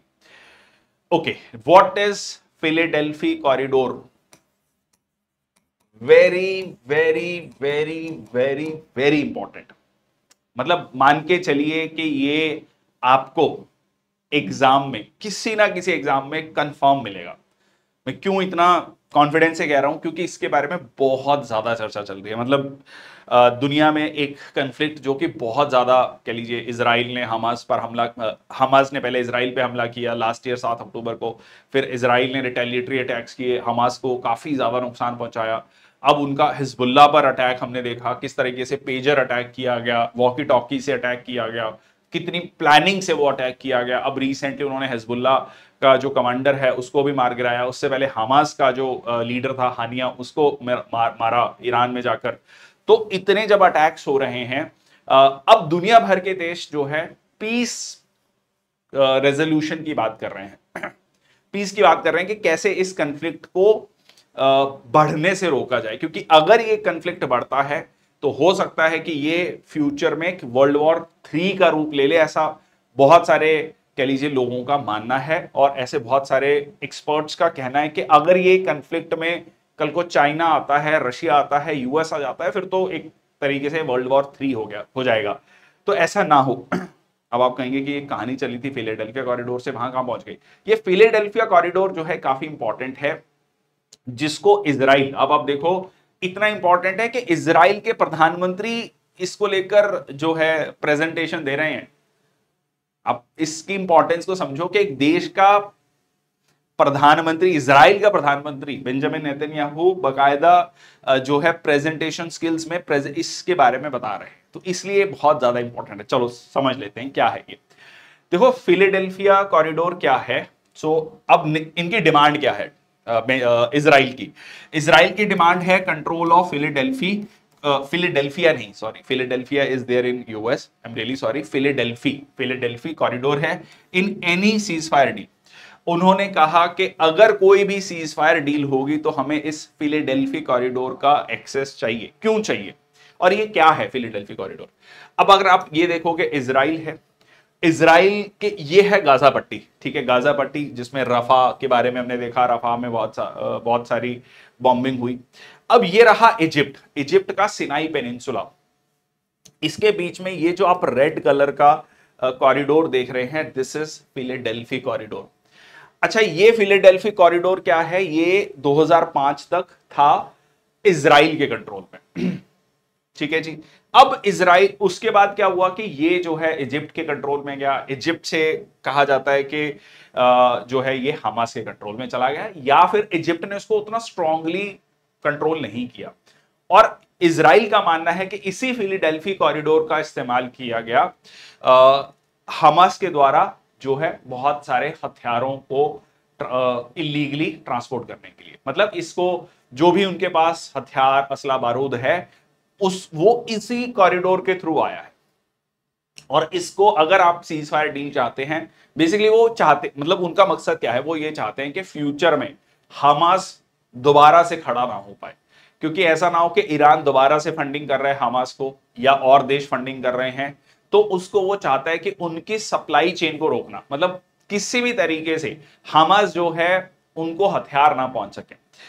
अब यहां पर जो है हाउ इट स्टेटस चेंज, देखो 1979 से 2005, ठीक है, 1975 से 2005 तक buffer zone guarded by Israel as per 1979 treaty. 1979 treaty के तहत ये कौन कंट्रोल कर रहा था? इजराइल कंट्रोल कर रहा था। 2005 के बाद guarded by Egypt on it's side after Israel left Gaza. अब पीस प्रोसेस के तहत तहत जो है इजराइल ने गाजा छोड़ दिया कि जी यहां पर ठीक नहीं है।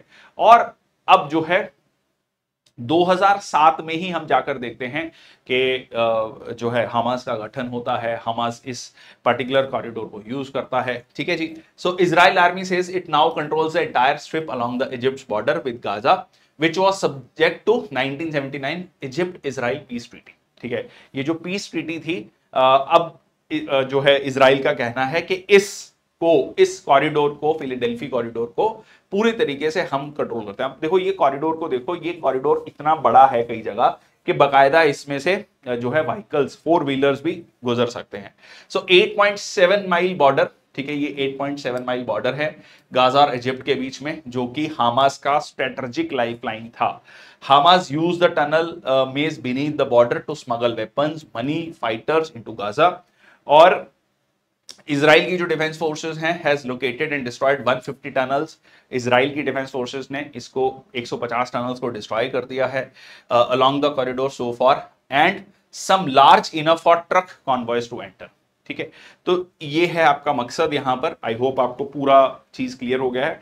इसके इंपॉर्टेंस जैसे मैंने आपको बोला कि आप इस डायग्राम से समझ सकते हैं, इस पिक्चर से समझ सकते हैं, डायग्राम नहीं पिक्चर से समझ सकते हैं कि इजराइल के प्रधानमंत्री इसके बारे में बता रहे हैं बाकायदा प्रेजेंटेशन में। ठीक है, मतलब ये सीन आप बहुत कम देखेंगे कि किसी देश का प्रधानमंत्री प्रेजेंटेशन दे रहा है। ठीक है जी।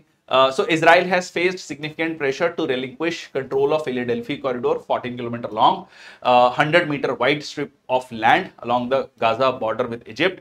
और ये एक डीमिलिटराइज्ड जोन के रूप में इसको एस्टैब्लिश किया गया था following Israel's withdrawal from Gaza in 2005। और ये स्ट्रेच करता है मेडिटेरेनियन से Kerem Shalom crossing with the Israel, initially created under the 1979 Israel-Egypt peace treaty as a buffer zone। और जो एक कॉरिडोर था इसमें Rafah crossing between the Egypt and Gaza भी आता है।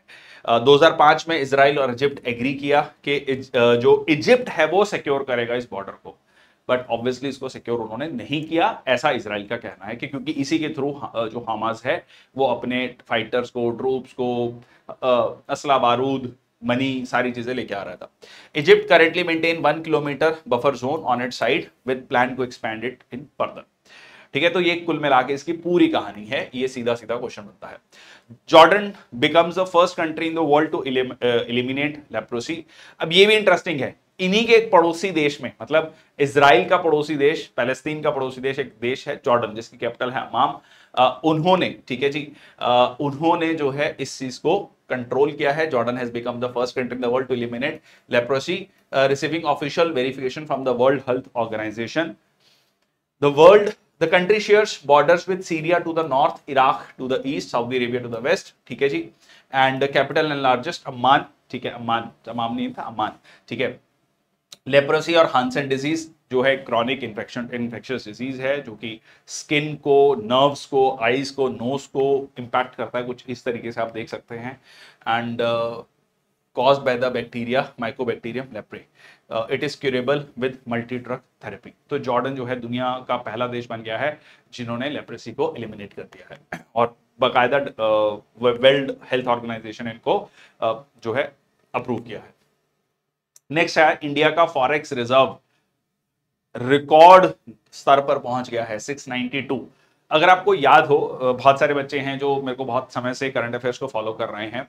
सो लगभग आज से 1.5-2 साल पहले ये फॉरेक्स रिजर्व हमारा काफी कम आ गया था, मतलब it drop down to $560 billion. फिर दोबारा से इंक्रीज होता गया। उस समय मैंने बताया भी था कि क्यों कम हुआ, क्योंकि हमारी बहुत सारी पेमेंट ना जो है पेंडिंग थी डॉलर्स में। मतलब जैसे कहते हैं ना, हमने लोन लिया तो लोन की 20 साल की कलो अवधि है और 20 साल के बाद आपको एक लमसम काफी बड़ा पेमेंट देना है, तो इस तरीके से काफी पेमेंट्स पेंडिंग थी, तो इसलिए वो नंबर काफी कम, मतलब कम आया बट कंफर्टेबल लिमिट में था। ठीक है, आरबीआई ने कई बार कहा भी बीच में कि डोंट वरी, ये कंफर्टेबल लिमिट में है।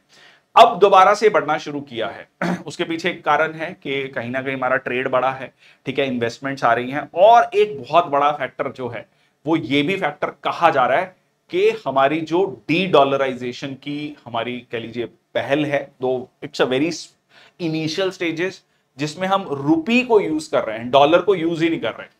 ट्रेड के लिए। जैसे हमने मान लो यूएई के साथ ट्रेड कर रहे हो, रशिया के साथ ट्रेड कर रहे हैं, उसमें हम डॉलर्स का कम यूज कर रहे हैं।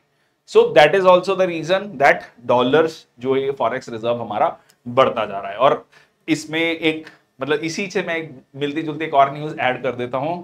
हमारे रक्षा मंत्री जो हैं, ठीक है, राजनाथ सिंह जी, उन्होंने ये भी कह दिया पाकिस्तान को कि पाकिस्तान ने हमारे साथ रिलेशंस अच्छे नहीं मेंटेन किए हैं, और अगर उन्होंने हमारे साथ रिलेशंस मेंटेन किए, उन्होंने अभी रिसेंटली आईएमएफ से उनको अराउंड $7 बिलियन मिले हैं।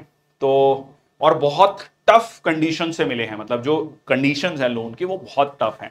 उन्होंने कहा कि यार तुमने हमारे साथ अगर रिलेशन अच्छे रखे होते और ये जो तुम्हारी टेररिज्म, प्रॉक्सी टेररिज्म की पॉलिसी अगर इसको नहीं अपनाया होता तो इससे ज्यादा पैसा तो हम तुम्हें दे देते। तो ये इसमें 2-3 पॉइंट हैं। मतलब इसमें एक तो होता है ना कि पाकिस्तान को बताना कि देखो तुमने क्या फॉलो किया और हमने क्या फॉलो किया। हमने एजुकेशन पे फोकस किया, हमने इंफ्रास्ट्रक्चर पे फोकस किया, हमने अपने ह्यूमन रिसोर्सेज पे फोकस किया। नाउ कहां पर हम हैं और तुम कहां पर हो, इसके बीच का डिफरेंस कहीं ना कहीं, मतलब ये बात एग्जैक्टली ऐसे नहीं कही, बट इसका एक हम अर्थ इस तरीके से निकाल सकते हैं, दोनों की इकोनॉमी में क्या डिफरेंस है वो चीज कहीं ना कहीं बताने की भी कोशिश है। और ये भी बताने की कोशिश है कि अगर हमारे रिलेशन अच्छे होते, ठीक है, जो पॉसिबल हैं, ठीक है, जैसे कि अटल बिहारी वाजपेयी जी ने कहा कि भाई हम दोस्त बदल सकते हैं पर पड़ोसी नहीं बदल सकते। तो इट इज वेरी इंपॉर्टेंट कि अगर हम अच्छे ग्रो करना चाहते हैं तो हमारे पड़ोसी देशों के साथ अच्छे रिश्ते होने चाहिए। तो वो भी एक मैसेज भी दिया कि अगर आपने ये पहल की होती, अगर आपने वो पॉलिसी नहीं अपनाई होती तो आज हमारे साथ रिलेशन अच्छे होते और आपकी इकोनॉमी बहुत अच्छी होती हमारे साथ जुड़कर। तो वो दोनों चीजें हैं, ठीक है, कि आपका बहुत बेनिफिट होता अगर आप हमारे साथ होते। ठीक है जी, चलो, तो ये है आपका सो रिकॉर्ड 6 स्ट्रेट वीक। सो $692 बिलियन पर है, रिजर्व रोज बाय $2.84 बिलियन। अब आप सोचो कि उनको $7 बिलियन के लिए जाना पड़ रहा है और यहां पर हम 692। अब आप कहोगे नहीं, इंडिया तो बहुत बड़ा कंट्री है, that's a small country. 1/6 of India's population is in Pakistan, तो इसका 1/6 भी कर लोगे तो भी $100 बिलियन उनके पास होने चाहिए, नहीं है। 100 तो बहुत दूर की बात है। ठीक है जी, अभी reporting week after having risen by $19.3 billion in the prior 5 weeks. और जो रुपी है वो भी हमारा स्ट्रॉन्ग हुआ है, 2 मंथ हाई 83.48, 0.4% इंप्रूव हुआ है। Forex reserves include India's reserve tranche position in the International Monetary Fund also. ठीक है, इसमें हमारा जो आईएमएफ में स्पेशल ड्राइंग राइट्स जिसे हम कहते हैं, एसडीआर कहते हैं, वो भी इसमें आता है। ओईसीडी ने रिवाइज किया है इंडिया के फाइनेंशियल ग्रोथ फोरकास्ट को 6.7%, जो कि कम है।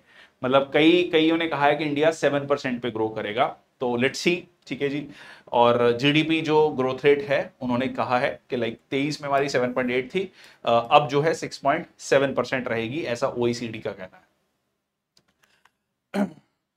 Sorry, so forecast to 6.7% up from 6.6% in its interim economic outlook. Inflation is expected to be 4.5%, जो कि slightly ज़्यादा है than the previous estimate of 4.3%.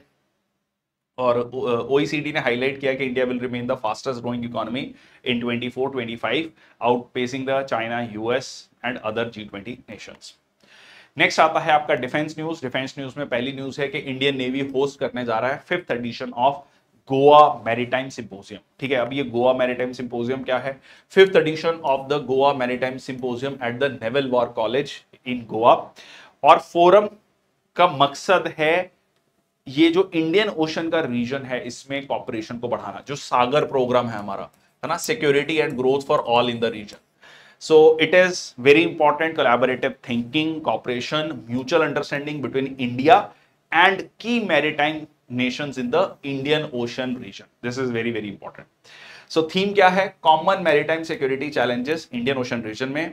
So progressing lines of efforts to mitigate dynamic threats. देखो इसमें बहुत important चीज है, अगर आपको याद हो जनवरी और फरवरी में हमारे जो मालदीव्स के साथ रिलेशन थे वो काफी, मतलब कितना वन ऑफ इट्स लोएस्ट पहुंच गए थे और काफी बयानबाजी हो रही है, सीधा सीधा प्रधानमंत्री पर टिप्पणियां करी वहां के मंत्रियों ने। ठीक है, फिर उसका रिबटल दिया इंडिया ने। जो इंडियन टूरिस्ट थे मालदीव्स में जाने वाले उनका नंबर कम आ गया, ठीक है, चाइनीज टूरिस्ट बढ़े, चाइना की बैकिंग थी। अब धीरे धीरे पिछले 1-2 महीने से अगर आप देखेंगे तो मालदीव्स की टोन थोड़ी चेंज हो गई है। मालदीव्स का लोन जो है वो इंडिया ने कुछ रीस्ट्रक्चर किया, कुछ पैसा दिया, और वहां पर हम कह लीजिए फंडिंग कर रहे हैं। थोड़ा उनकी स्टेटमेंट आई कि नहीं नहीं, हमारा कभी कोई कैंपेन नहीं रहा इंडिया आउट कैंपेन।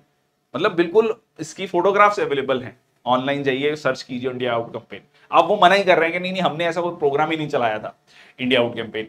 और अब चलो एनीवेज, डिप्लोमेसी में छोटी बातों को नहीं लिया जाता, ब्रॉडर पिक्चर को देखा जाता है।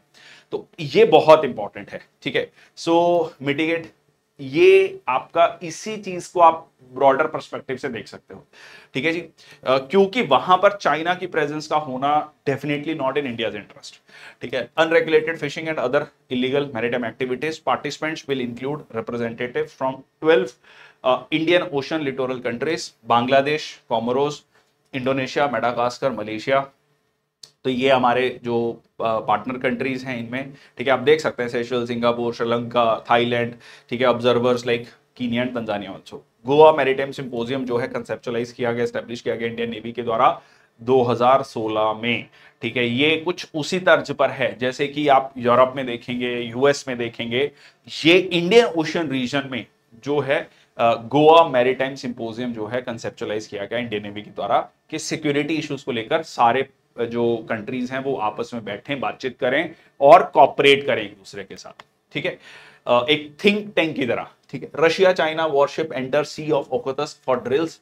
तो आप देख सकते हैं रशिया और चाइना सीधा सीधा साथ में आ रहे हैं सी ऑफ ओखोतस्क में। सी ऑफ ओखोतस्क देखोगे तो ये है आपका रशिया, रशिया का ये रहा कामाचटका पेनिनसुला, और ये है आपके जापानीज आइलैंड, ठीक है जी, साखलिन आइलैंड, और ये है आपके जापानीज आइलैंड, और ये रहा आपका सी ऑफ ओखोतस्क। ओखोतस्क एक कोल्ड करंट भी है, ओयोशियो, ओयोशियो, ठीक है, स्पेलिंग देख लो, ओयोशियो करके है, या ओखोतस्क भी इसको बोलते हैं, ठीक है। कोल्ड करंट है ये, कोल्ड करंट। और नीचे से कौन सी आती है, कुरोशियो, नीचे से आती है कुरोशियो, कुरोशियो, ठीक है। और ये दोनों मिलती हैं जापानीज आइलैंड के ईस्ट में, और जहां पर बहुत अच्छा फिशिंग ग्राउंड भी है। तो उसी से ओखोतस्क जो ये करंट का नाम है, ये सी ऑफ ओखोतस्क से ही है, और ये एक जगह है ओखोतस्क, ठीक है, एक पोर्ट है आपका रशिया का, वहीं से सी ऑफ ओखोतस्क का ओखोतस्क जो है आपका करंट भी है। चलो तो एक तो ज्योग्राफी का पार्ट हो गया, ठीक है, ज्योग्राफी का एक इंफॉर्मेशन हो गया। तो ये joint Russian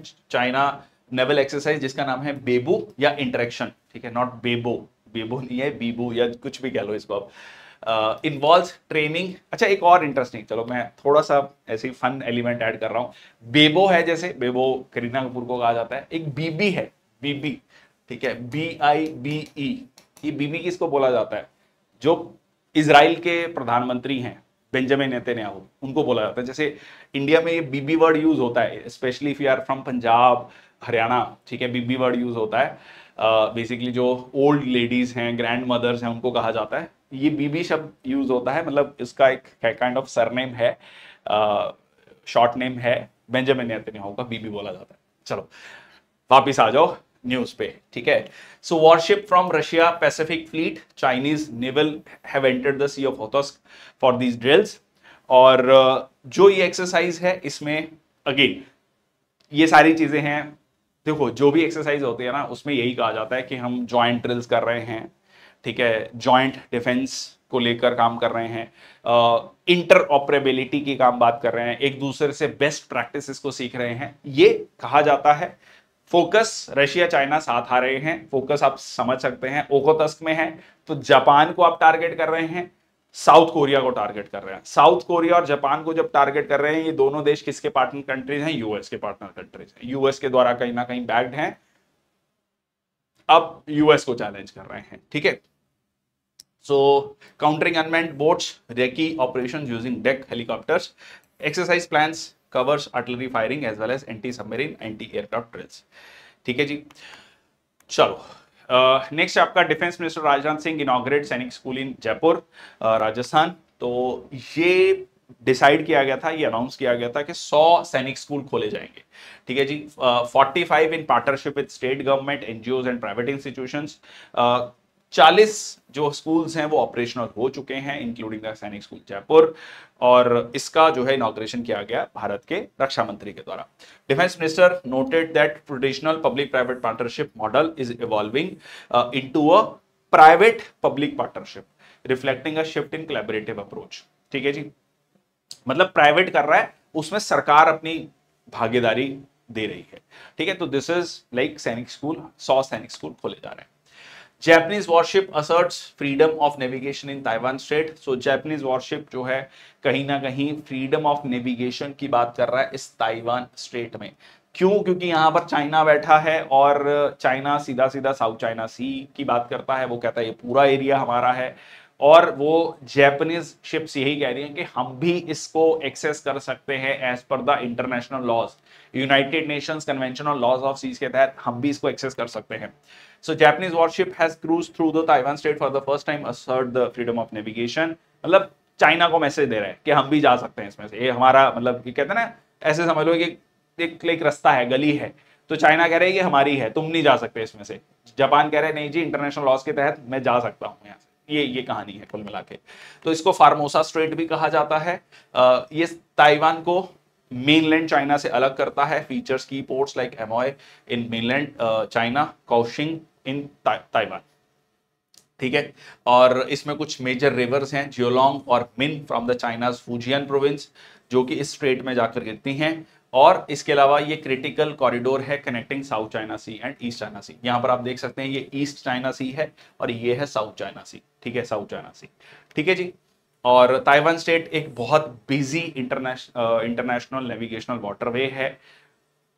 millions of tons of cargo यहां से निकलता है। चाइना के लिए बहुत इंपॉर्टेंट फिशिंग ग्राउंड है और अपनी डोमिनेंस को चाइना यहां पर मेंटेन करता है। ओके, इसको लेकर भी मैं ना किसी दिन एक अलग सेशन में चर्चा करूंगा। आज का सेशन ऑलरेडी बहुत थोड़ा एक्सटेंड हो गया है कि ताइवान को लेकर चाइना का व्यू पॉइंट क्या है। ठीक है, चाइना अभी रिसेंटली दोबारा से, मतलब चाइना के राष्ट्रपति ने, शी जिनपिंग ने दोबारा से कहा है कि ताइवान हमारा हिस्सा है और हम उसको लेकर रहेंगे, मतलब बिल्कुल दो टूक शब्दों में कहा है। तो चाइना इतनी एग्रेसिवली ताइवान को परस्यू क्यों कर रहा है, इसको लेकर मैं अलग से एक वीडियो बनाऊंगा या किसी और वीडियो में हम इसको डिस्कस कर लेंगे। क्योंकि देखो, यूएस का जो व्यू पॉइंट है या दुनिया भर में जो वेस्टर्न मीडिया का व्यू पॉइंट है वो हम सुनते रहते हैं। चाइना का व्यू पॉइंट भी मैं आपको समझाने की कोशिश करूंगा कि चाइना क्यों कह रहा है ऐसे। Okay, Iran introduces the new and powerful suicide drone, जिसका नाम उन्होंने दिया है शहीद। ठीक है, 136 भी शहीद। और क्योंकि टेंशन बढ़ रही है मिडल ईस्ट में, या जिसको हम वेस्ट एशिया कहते हैं, ईरान ने शोकेस किया है न्यू शहीद। ठीक है, 136 drone Jihad ballistic missile during a military parade. ठीक है, नाम से आप समझ सकते हैं। सो शहीद 136 भी upgraded one way attack drone है, known as Kamikaze drone has played a crucial role in the Russia-Ukraine war। अब ये कहा जाता है कि ये जो है एक अपग्रेडेड वर्जन है कामिकाज़ ड्रोन का, और जिसको रशिया यूक्रेन वॉर में रशिया ने यूज किया है, जो कि ईरान डिनाई करता है। ठीक है, it features enhance capabilities with operational range in exceeding 4000 kilometres. तो मतलब वहां से बैठे बैठे इजराइल पे टारगेट किया जा सकता है। ठीक है, additionally Iran unveiled Jihad ballistic missile, which is a single stage liquefied missile, जिसमें हाई एक्सप्लोसिव डिटैचेबल वॉरहेड है और रेंज है 1000 किलोमीटर की। ठीक है, ओके। नेक्स्ट आपका डीआरडीओ और आईआईटी दिल्ली ने डेवलप किया है अभेद light weight bullet proof jacket को। देखो, ये हमेशा से रहा है कि जो बुलेट प्रूफ जैकेट्स हैं वो काफी हैवी होते हैं। That I can tell you from my own experience also. 17-18 KG तक की कई बार बुलेट प्रूफ जैकेट रहती है, विच बिकम्स वेरी टफ। ठीक है, specially in the tough terrains, पहाड़ी इलाकों में इतने एक्स्ट्रा वेट को कैरी करना, that becomes a additional burden. उससे मोबिलिटी कम होती है फोर्सेस की। ठीक है, तो अब यहां पर जो है डीआरडीओ ने कोलैबोरेट किया है आईआईटी दिल्ली के साथ to develop lightweight bulletproof jackets, जिसका नाम दिया गया Abhed, advanced ballistics for high energy defeat. ठीक है, शॉर्ट फॉर्म भी याद रख सकते हो। DRDO industry academia centre for excellence IIT Delhi के द्वारा ये किया गया है। इसमें एक स्पेशल पॉलीमर्स को यूज किया गया है, indigenous boron carbide ceramic material को यूज किया गया है। ठीक है, इसका जो वेट होगा that is around 8.2 to 9.5 KG. तो जैसे मैंने आपको कहा कि काफी लाइट हो जाएगा ये, ठीक है। आप कहेंगे 8-9 केजी भी खैर काफी होता है, बट स्टिल ठीक है। और इसको बहुत ज्यादा टेस्ट किया गया है, सारे टेस्ट में पास हुआ है। So design based on high strain material analysis followed by modelling and simulation. So passed all R&D trials meeting the highest threat levels while being lighter than the weight limits जो specify किया गया है Indian army के requirements के लिए। ठीक है जी, चलो नेक्स्ट आपका NATO to establish northern land command in eastern Finland. So NATO North Atlantic Treaty Organization जिसका हेडक्वार्टर ब्रसल्स बेल्जियम में है। फिनलैंड जो अभी रिसेंटली मेंबर बना है, 31st मेंबर बना है, ठीक है। 31st, टोटल कितने मेंबर्स हैं? 32 मेंबर्स हैं। 32nd मेंबर कौन सा बना था? 32nd मेंबर बना था आपका स्वीडन, ठीक है, स्वीडन। और 31st मेंबर बना था फिनलैंड। अब फिनलैंड में जिसका बॉर्डर है रशिया के साथ, वहां पर नाटो का लैंड कमांड होने जा रहा है, सीधा सीधा रशिया को टारगेट, ठीक है। सो near the Russian border by 2025 to oversee land force operations in the northern Europe during the potential conflict, कि अगर कल को potential को conflict होता है तो उसमें रशिया के पास में हमारे पास जो है एक नदरन कमांड होगा। So which joint NATO following Russia's 2022 invasion of Ukraine preparing for NATO's presence. दो फिनलैंड की उससे पहले की जो अप्रोच थी वो ये थी न्यूट्रल। फिनलैंड इतने सालों से न्यूट्रल चल रहा था। इस फिनलैंड की न्यूट्रल पॉलिसी को कहा जाता था फिनलैंडाइजेशन, ठीक है, ये कहा जाता था, ठीक है। जिसको कि इवन फ्रांस के राष्ट्रपति इमैनुअल मैक्रोन ने भी एक बार सपोर्ट किया कि हाँ हमें भी ये करना चाहिए। बट बाद में पता लगा फिनलैंड ही नाटो का मेंबर बन गया, ठीक है। फिनलैंड ने अपनी ये जो डेकेड्स ओल्ड पॉलिसी थी न्यूट्रल रहने की, ये छोड़ दी। उनको लगा कि रशिया एक थ्रेट है, कल को हम पे हमला कर सकता है।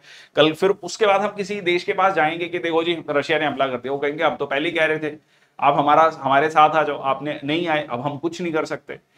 अगर नाटो का मेंबर हैं आप, तो किसी भी एक देश पे अगर हमला होगा तो वो बाकी सारे देशों पे हमला माना जाएगा, ठीक है। तो ये है नाटो का खास, ठीक है, जो सबसे इंपॉर्टेंट कह लीजिए आर्टिकल है वहां का। नाटो के चार्टर में आर्टिकल 5 है जो सबसे इंपॉर्टेंट बात कहता है। Finnish defence minister Antti Hakkanen ने अनाउंस किया proposal to base command at Finland's army headquarters in Mikkeli. So, named the multi-corps land component command will operate under NATO's US-based Norfolk Joint Force Command. इसके अलावा earlier this month Finland and neighbouring Sweden which also joint alliance this year, Sweden would coordinate visits of foreign NATO troops और जो भी international drills होंगी in the northern Ireland, ठीक है जी। Rank and indices में बात कर लें तो India rank 3rd in the annual Asia power index, ठीक है जी। तो यहां पर इंडिया जो है rank 3rd in the annual Asia power index, जो कि रिलीज किया है लोई इंस्टीट्यूट ने, और जो कि बेसिकली पावर डायनामिक्स को स्टडी करता है। ये 2018 में शुरू हुआ था। ये 27 कंट्रीज को इवेल्युएट करता है on their ability to influence and respond to external environments, ठीक है। वो एक्सटर्नल एनवायरमेंट को लेकर कैसे इन्फ्लुएंस कर सकते हैं, कैसे रिस्पॉन्ड कर सकते हैं। 2024 का जो एडिशन है उसमें कॉम्प्रिहेंसिव असेसमेंट की गई। फर्स्ट इंक्लूजन ऑफ तैमूर लिस्ते, ठीक है, reflecting it's rising importance in south east Asia. अब इसमें क्या क्या चीजें देखी गई हैं, मतलब कैसे आप कहोगे कि तीसरा सबसे इंपॉर्टेंट देश कैसे है। तो सबसे पहले देखा गया इकोनॉमिक कैपेबिलिटी, ठीक है जी। So GDP purchasing power parity terms में। अब ये इंटरेस्टिंग है, इंडिया की जीडीपी जो है, जो हम कहते हैं कि अराउंड $4 ट्रिलियन है नॉमिनल टर्म्स में। अगर आप इसको परचेजिंग पावर पैरिटी टर्म्स में देखोगे तो वो $10 ट्रिलियन बनती है मोटा मोटा, ठीक है। तो परचेजिंग पावर पैरिटी में we are doing very good. Technological sophistication, we are already 3rd largest economy as per the purchasing power parity, ठीक है जी। So technological sophistication, global connectivity, military capability, conventional military strength क्या है based on the defence spending, armed forces, long range capabilities, resilience, ability to deter threats, to stability including institutional robustness और future resources, ठीक है। Future resources क्या हो सकते हैं उस देश के पास, इकोनॉमिक, मिलिट्री और डेमोग्राफिक फैक्टर्स को ध्यान में रखते हुए। तो इन फैक्टर्स के बेसिस पे इंडिया जो है वो तीसरा देश जो है इसमें इंडिया को काउंट किया गया है, ठीक है जी। तो you can say after US and China, ठीक है जी, एशिया पावर इंडेक्स में। ओके, नेक्स्ट आपका India has moved up to 39 place in among the 133 global economies in the global innovation index. Again बहुत इंपॉर्टेंट न्यूज, ठीक है। India का जो रैंक था ग्लोबल इनोवेशन इंडेक्स में वो 81st था, ठीक है, 81 था 2015 में, ठीक है। ये बढ़कर कितना हो चुका है 39। तो आप ये सोच सकते हैं कि इनोवेशन में कितना ज्यादा ग्रो किया है, ठीक है जी। So 39th in 2024 among the 133 economies. So ये आपका पब्लिश कौन करता है? World Intellectual Property Organization, that is वाइपो। और ये एक की टूल है for the governments to evaluate कि वो सोशल इकोनॉमिक प्रोग्रेस के लिए नवाचार को, इनोवेशन को कितना प्रमोट करते हैं। इंडिया का रैंक फर्स्ट है among the 10 economies in central and south east Asia, highlighting it's regional leadership in innovation, ठीक है। रीजनल लीडरशिप को ये शो करता है। इसके अलावा India secured 4th position in वाइपो science and technology cluster ranking with cities like Mumbai, Delhi, Bengaluru and Chennai, ठीक है। तो यहां पर उन्होंने कहा है कि इंडिया में जो ये कुछ क्लस्टर्स हैं ये काफी अच्छा ग्रो किए हैं, ठीक है। इंडिया ने 4th पोजीशन लेकर आया है इसमें world's top 100 S N T clusters. India has also achieved 7th place globally in intangible asset intensity, जो कि नेशन का स्ट्रॉन्ग परफॉर्मेंस शो करता है पेटेंट्स में, पेटेंट्स और ट्रेडमार्क्स में, जो कि इनोवेशंस का एक बहुत की ड्राइवर्स है। नेक्स्ट आपका person in news, Marxist leaning this Nike जो है वो श्रीलंका के इलेक्शंस को जीत गए हैं। ये मार्क्सिस्ट मतलब कम्युनिस्ट पार्टी से आते हैं। बहुत सारे पोल्स इनका जीतना नहीं एक्सपेक्ट कर रहे थे, तो ये थोड़ा सा अनएक्सपेक्टेड भी था। कुछ कह रहे थे कि नहीं नहीं इनकी अंडर करंट थी, तो ऑब्वियसली वो तो इलेक्शन के रिजल्ट के बाद, बट आई हैव जो मैंने इससे रिजल्ट से पहले के जो आर्टिकल्स पढ़े थे इसको लेकर, उसमें इनके बारे में ये कहा जा रहा था कि शायद ये ना जीते, मतलब बहुत ज्यादा प्रेडिक्शंस नहीं थी, but he won and he became the Sri Lankan president. अब ये इंपॉर्टेंट क्यों हो जाता है? क्योंकि 2 साल पहले हमने श्रीलंका का इकोनॉमिक क्राइसिस देखा, ऑफिशियली डिफॉल्ट करते हुए हमने श्रीलंका को देखा, जो कि बहुत सारे इकोनॉमिक इंडिकेटर्स में, सोशल इंडिकेटर्स में इंडिया से बेटर कर रहा था पर कैपिटा के हिसाब से। बट इकोनॉमी ओवरऑल, जिसमें चाइना ने जो बहुत बड़ा लोन दिया उस पर डिफॉल्ट किया, एंड धीरे धीरे 2 साल में इन्होंने अपनी इकोनॉमी को इंप्रूव किया, ठीक है। एक थोड़ा सा स्टेबिलिटी वाले लेवल पे पहुंचे हैं, और अब दोबारा इलेक्शंस हुए जिसमें जो है कम्युनिस्ट पार्टी के लीडर जीते हैं। So, after winning the elections, so 55-year-old leader of National People's Power coalition defeated opposition leader and who secured 23% of the vote. This Nike inherits nation grappling with austerity measures, including income tax and electricity price hikes implemented under the IMF bailout deal. ठीक है जी। Okay, next आपका new global climate loss and damage fund names first director. जितनी developing countries हैं, विकासशील देश हैं, वो हमेशा से कह रहे थे कि भाई एक फंड क्रिएट किया जाए, एक फंड क्रिएट किया जाए जिसमें डेवलपिंग कंट्रीज को और अंडर डेवलप्ड कंट्रीज को फंड किया जाएगा, ठीक है, जिनको क्लाइमेट चेंज से सबसे ज्यादा नुकसान हो रहा है। तो उसको लेकर उस फंड जो क्रिएट किया गया है, जो अलग अलग देशों ने पैसा इकट्ठा किया, उसको लेकर एक मतलब डायरेक्टर तय कर दिया गया है, जो कि उसका कह लीजिए संचालन करेंगे, उसको ऑर्गेनाइज करेंगे। So aimed at assisting countries affected by the climate driven disasters has appointed Ibrahimia Sheikh Diong as first director, announced by, ठीक है, announced by UN framework convention on climate change, that is UNFCCC, ठीक है जी। और doing जो कि एक dual US citizen है, marks significant milestone in funds operationalisation, और ये established in 2022 following negotiations at United Nations climate talks. Philippines को सिलेक्ट किया गया है एज द फंड्स हेडक्वार्टर, ठीक है। और यहां पर $800 मिलियन प्लेज किए गए थे COP 28 में, ठीक है। COP 28 में $800 मिलियन, तो ये काइंड ऑफ इसको देखेंगे। Board of fund for responding to loss and damage fund, इसके हेड बनाए गए हैं, डायरेक्टर बनाए गए हैं डोइंग, ठीक है, Diong Ibrahima Cheikh Diong. Next आपका Kalikesh Singh Deo elected National Rifle Association of India president.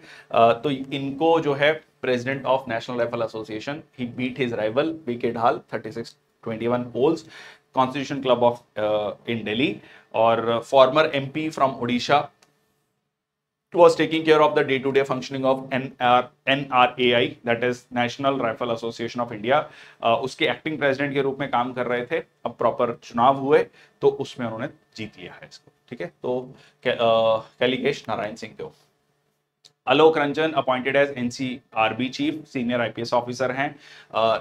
National Crime Records Bureau के चीफ बनाए गए हैं। उसके अलावा आईपीएस अमित गर्ग जो है उनको अपॉइंट किया गया है डायरेक्टर ऑफ सरदार वल्लभ भाई Patel national police academy Hyderabad. ठीक है जी, उनका डायरेक्टर बनाया गया है। So senior IPS officer Alok Ranjan Amit Garg, chief of national crime record bureau. और जो आपका आलोक रंजन है वो 1991 बैच के आईपीएस ऑफिसर हैं मध्य प्रदेश कैडर के, और उन्होंने अपने ही बैचमेट को सक्सीड किया है। जो अमित गर्ग हैं वो 1993 बैच के आईपीएस ऑफिसर हैं आंध्र प्रदेश कैडर के। ठीक है जी, चलिए नेक्स्ट आपका रिया सिंघा फ्रॉम गुजरात, उन्होंने जीता है मिस यूनिवर्स इंडिया का। मिस यूनिवर्स इंडिया का मतलब मिस यूनिवर्स जो कह लीजिए कंपटीशन होता है उसमें इंडिया को रिप्रेजेंट करेंगी। ठीक है जी, और गुजरात की रहने वाली हैं। नेक्स्ट आपका India astronaut group captain Shubhanshu Shukla poised to make history as pilot of Axiom 4 mission to the ISS, that is International Space Station. और ग्रुप कैप्टन शुभांशु शुक्ला, ठीक है जी, which will be the India's first human presence on International Space Station और second government sponsored human space flight from India following the Wing Commander Rakesh Sharma's mission in 1984. और Axiom 4 mission जो है वो is a part of broader collaboration between India and US, जो कि announce किया गया भारत के प्रधानमंत्री के द्वारा जब उनका विजिट हुआ था यूएस में। ठीक है, तो ये Axiom 4 मिशन में जाएंगे, इंडिया को रिप्रेजेंट करेंगे। नेक्स्ट आपका Shigeru Ishiba set to become the Japan next prime minister. जो फूमियो किशिदा है उनकी पार्टी या उनका जो टेन्योर था वो काफी के लिए कंट्रोवर्सीज में रहा। अब जो है शिगेरू इशिबा जो फॉर्मर डिफेंस मिनिस्टर हैं वो जापान के प्रधानमंत्री बनने जा रहे हैं after securing victory in the liberal democratic parties leadership election. So Fumio Kishida resigned amid scandals that tarnished his administration. With LDP holding a majority in the lower house, Ishiba's path at premiership वो लगभग तय है। ठीक है जी, और he narrowly defeated economic security minister Takaichi by just 21 votes. For the second time in history Sunita William जो कि भारतीय मूल की हैं takes command of International Space Station. ठीक है जी, NASA astronaut of Indian origin Sunita Williams has officially taken command of International Space Station for the second time during her extended mission about the station. और Williams जो कि previously इस ISS को command कर चुकी हैं 2012 में, took over from the Russian cosmonaut Oleg Kononenko. और इसके अलावा विलियम्स और एस्ट्रोनॉट बच विलमोर जो है have been on the ISS since 5 June 2024 after launching aboard Boeing's Starliner on its first crewed mission. Originally 8 दिन के लिए ये प्लान था, ये मिशन जो है एक्सटेंड किया गया due to technical issues with the Starliner delaying their tenure to return to Feb.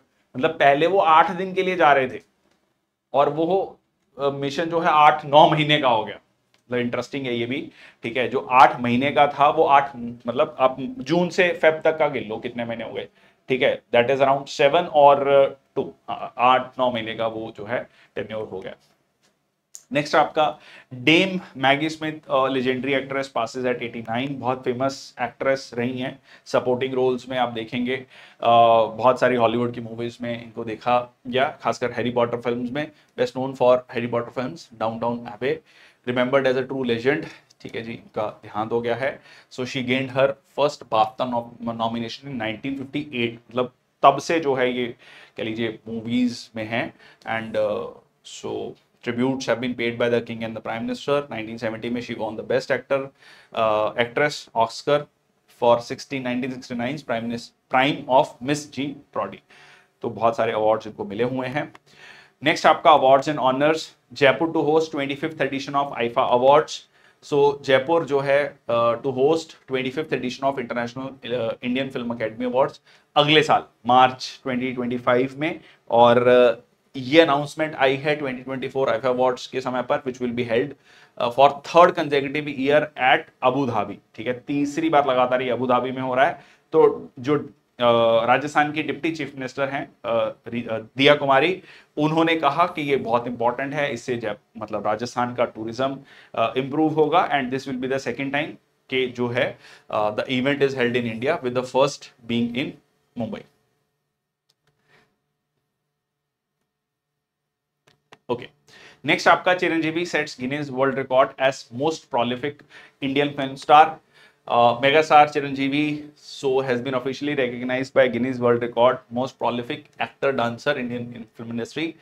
45 साल के करियर में इनका जो है बड़ा इंटरेस्टिंग डाटा है. 24,000 डांस मूव्स हैं इनकी मूवीज में. 24,000 डांस मूव हैं. ठीक है. 537 सॉन्ग्स 156 फिल्मों में. ठीक है. और Chiranjeevi expressed his gratitude for recognition attributing his success to his passion for dance और collaborative efforts with directors. Vinod Bachchan honoured at the House of Lords UK parliament. सबसे पहले तो ये बता दूं कि मैंने गूगल पे सर्च किया, इनका कोई रिलेशन नहीं है मिस्टर अमिताभ बच्चन से. अगर आपको मिलता है तो जरूर कमेंट सेक्शन बॉक्स में लिख देना, पर ऐसा मेरे को नहीं मिला है, तो डोंट कंसीडर के ये कुछ उनसे रिलेटेड है. Okay, so he is a producer. ठीक है. So renowned Bollywood producer Vinod Bachchan awarded the prestigious Global Prestige Award at the House of Lords UK parliament in recognition of his significant contribution to Indian film industry. ठीक है जी. तो इनको इन्होंने कौन कौन सी मूवीज, तनु वेड्स मनु, जिला गाजियाबाद, गिनी वेड्स हनी, ठीक है, शादी में जरूर आना, ये कुछ मूवीज को इन्होंने प्रोड्यूस किया है. Alexander Dunn has been awarded as a prestigious 2024 शास्त्र या शास्त्र रामानुजन प्राइज. रामानुजन प्राइज जो है ये जो है शास्त्र यूनिवर्सिटी देती है. 2005 में ये शुरू किया गया था ऑन इट्स कैंपस तमिलनाडु में in honour of Srinivasa Ramanujan. Birth anniversary on 22 December. ठीक है जी. सो एलिजिबिलिटी क्राइटेरिया क्या है? ये मैथमेटिशियंस को दिया जाता है under the 32 years of age, जो 32 साल से कम के मैथमेटिशियंस हैं, who work in the fields influenced by Ramanujan. ये एज लिमिट क्यों कर रखी गई, इतनी कम क्यों रखी गई? क्योंकि ये कमेमोरेट करता है Ramanujan's remarkable achievement within his short life time. ठीक है. और ये जो है prestigious contribution for analytic number theory. So Maxim Radzi will be solving the Kumar-Patterson conjecture related to cubic Gauss sums.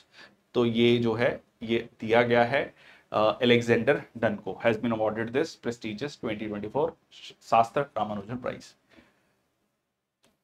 Okay, तो ये इसमें $10,000 का कैश प्राइज है. ठीक है. प्रीवियसली इसमें मंजुल भार्गव, अक्षय वेंकटेश, जो इंडिया के कह लीजिए मैथमेटिशियंस है, रिनोन मैथमेटिशियंस हैं, उनको ये अवार्ड दिया गया. स्पोर्ट्स एंड स्पोर्ट्स न्यूज में देख लेते हैं. सो पहला है India historic triumph at the 2024 chess Olympiad. इसके बारे में भारत के प्रधानमंत्री ने भी बात की जब उनका इवेंट था यूएस में, द वेरी फेमस इवेंट. तो उसमें भी उन्होंने कहा कि पहली बार ऐसा हुआ है 100 साल में कि इंडिया को मेल कैटेगरी या फीमेल कैटेगरी, मैन और वुमेन कैटेगरी दोनों में ही गोल्ड मेडल मिला है. ठीक है जी. सो 45th चेस ओलंपियाड में held in Budapest, Hungary. Indian men's and women chess team claimed gold medal in their respective event. तो चेस में लिटरली कह लीजिए इंडिया अपनी डोमिनेंस शो कर रहा है आज के समय पर. ठीक है. और इसमें भी अगर आप देखोगे तो मेनली जो चेस प्लेयर्स आ रहे हैं वो साउथ इंडिया से आ रहे हैं. ठीक है. So this mark the first time since China in 2018. मैं मतलब कोई जनरलाइज नहीं कर रहा बट ब्रॉडली. ठीक है. Okay, first time since China in 2018 that a country one gold in both the open main and women section. ठीक है. तो पहली बार हुआ है सिंस चाइना. 2018 में चाइना के साथ ही हुआ था. India also successfully retained the Gaprindashvili cup awarded for the best combined result in both sections. India जो है दूसरा ऐसा देश बन गया है after Russia to retain this particular cup, having previously won it in the 43rd edition in Chennai, Tamil. Nadu जो chess olympiad है वो ताशकंद उज्बेकिस्तान में होगा 2026 में. इंडिया की मेन टीम में प्लेयर्स कौन कौन थे? अर्जुन एरागासी, रमेश प्रगनंदा, ठीक है जी, डी गुकेश, विदित गुजराती, देन आपका पेंतला हरिकृष्णा. ठीक है. और इसके अलावा US and Uzbekistan followed in the second and third place respectively. Indian women team में बंतिका अग्रवाल, दिव्या देशमुख, हरिका द्रोणावली, ठीक है, वैशाली रमेश बाबू, तानिया सचदेव. ठीक है. ये आपके प्लेयर्स हैं. First chess Olympiad originally known as tournament of nations, ये ऑर्गेनाइज किया गया था इंटरनेशनल चेस फेडरेशन के द्वारा 1927 में लंदन में. और इनॉग्रल इवेंट आपका the was won by the Hungary. Since the 9th edition in 1950 chess Olympiad जो है हर 2 साल में एक बार होता है. Okay, Gulveer Singh of India जो है उन्होंने नेशनल रिकॉर्ड तोड़ दिया है 5000 मीटर का जापान में। ठीक है, अपना ही रिकॉर्ड उन्होंने तोड़ दिया है। ठीक है, 5000 मीटर या कह लीजिए 5 किलोमीटर का रन उन्होंने कितने में किया? 13 मिनट 11.82 सेकेंड्स में। ठीक है, पहले इन्होंने इसको कंप्लीट किया था 13.18 सेकेंड्स में। ठीक है, surpassing his own national record. और Gulveer bronze medallist at last year's Hangzhou Asian Games, earlier broken Avinash Sable's record of this seconds. ठीक है, तो इंडियन एथलीट को जो है इस चैलेंज में जो है गोल्ड मिला, set a new national, winning gold at Yogibo athletic challenge cup of World Athletics continental tour in Japan. ठीक है जी, इसके अलावा उन्होंने एक और नया नेशनल रिकॉर्ड बनाया है 10,000 मीटर में during the 10 track meet California में मार्च में 27 मिनट में। ठीक है, तो कह लीजिए गुलवीर सिंह 5000 मीटर में 10,000 मीटर में नेशनल रिकॉर्ड बनाया है। Science and tech news, Bellatrix Aerospace unveils project 200 at Bengaluru space expo 2024। ये एक प्राइवेट स्पेस एजेंसी है, कह लीजिए स्पेस स्टार्टअप है। Unveiled project 200 inaugural day of Bengaluru space expo. अब इसमें बेसिकली ये इन्होंने क्या किया है, एक इनोवेटिव सैटेलाइट बनाई है to operate in the ultra low earth orbit, जो कि मात्र 200 किलोमीटर की हाइट पे होगा, मतलब अप्रोक्सीमेटली 180 टू 250 किलोमीटर। तो इसीलिए नाम आया है प्रोजेक्ट 200। ठीक है, significant departure from the traditional 450 kilometre height. Generally low earth orbit जो है वो 450 किलोमीटर की हाइट पे माना जाता है, अब ये 200 किलोमीटर की हाइट पे ही इसको रखेंगे। तो it's technology demonstration mission showcasing a new propulsion system developed in house और कॉस्ट इफेक्टिव ऑल्टरनेट होगा टू हायर ऑर्बिट स्पेसक्राफ्ट। ठीक है, तो ये एक नया टेक्नोलॉजिकल इनोवेशन है जो कि बेलाट्रिक्स एरोस्पेस करने जा रहा है। इंपॉर्टेंट डेज की बात करें, सो वर्ल्ड राइनो डे 22 सितंबर को। ठीक है जी, World Rhino Day. So keep the five alive, keep the five alive. So 22 सितंबर को मनाया जाता है टू रेज अवेयरनेस। तो 2 से आप याद रख सकते हैं राइनो। ठीक है, वन हॉर्न राइनो, तो दो जो है 22 वन हॉर्न राइनो। 2011 से जो है ये मनाया जा रहा है globally by rhino experts, advocates, NGOs whose मकसद क्या है, राइनोस को प्रोटेक्ट करना। थीम क्या है, keep the five alive, emphasizing critical importance of safeguarding all the 5 rhino species from extinction. जितने भी 5 स्पीशीज है राइनो की, उनको एक्सटिंक्शन होने से बचाना। नेक्स्ट आपका world rabies days, rabies day 28 September, breaking rabies boundaries, so aims to raise awareness about rabies prevention and eradication, marking 18th observance, the day focus on global fight against one of the oldest known diseases. ठीक है, breaking rabies boundaries और importance of advancing rabies prevention, dogs के काटने से। ठीक है, rabies. World Heart Day 29th of सितंबर, किस तरीके से लगातार जो यंग पेशेंट्स में हार्ट प्रॉब्लम्स आ रही हैं, so take care of your heart today for a stronger tomorrow. Raise awareness about heart diseases, preventive measures that can help prevent manage cardiovascular diseases. World Heart Day ये establish किया गया है World Heart Federation के द्वारा, it partnership with world Health organisation in 1999।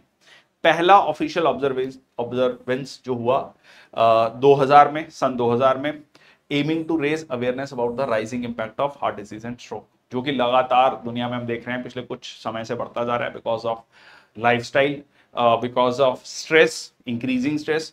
Theme क्या है, use heart for action, urging individuals कि वो अपनी हार्ट हेल्थ पे फोकस करें, इंकरेजिंग देम टू डिमांड कि leaders take cardiovascular health seriously. तो ये है आज का सेशन, बहुत बहुत धन्यवाद। काफी डिटेल में हमने चीजों को कवर कर लिया है। The idea is very clear, जैसे मैंने आपको पहले भी बताया कि पूरे एक हफ्ते की न्यूज को एक कंसाइज सेशन में एक बार में कवर कर लें, क्योंकि बहुत सारे बच्चों का कहना है कि बहुत रेगुलरली हमें पढ़ना मुश्किल लगता है और इतनी सारी न्यूज को कंसोलिडेट करना मुश्किल है। So this is one stop solution for all your current affair needs. That's all from my side, thank you so much, and will bring a session on current affair quiz based on this 4 sessions which we took, और इसके अलावा भी कुछ और questions होंगे, उनको भी लेकर हम आएंगे। Till then thank you so much, खुश रहिए, मुस्कुराते रहिए, पढ़ते रहिए, और बहुत बहुत धन्यवाद।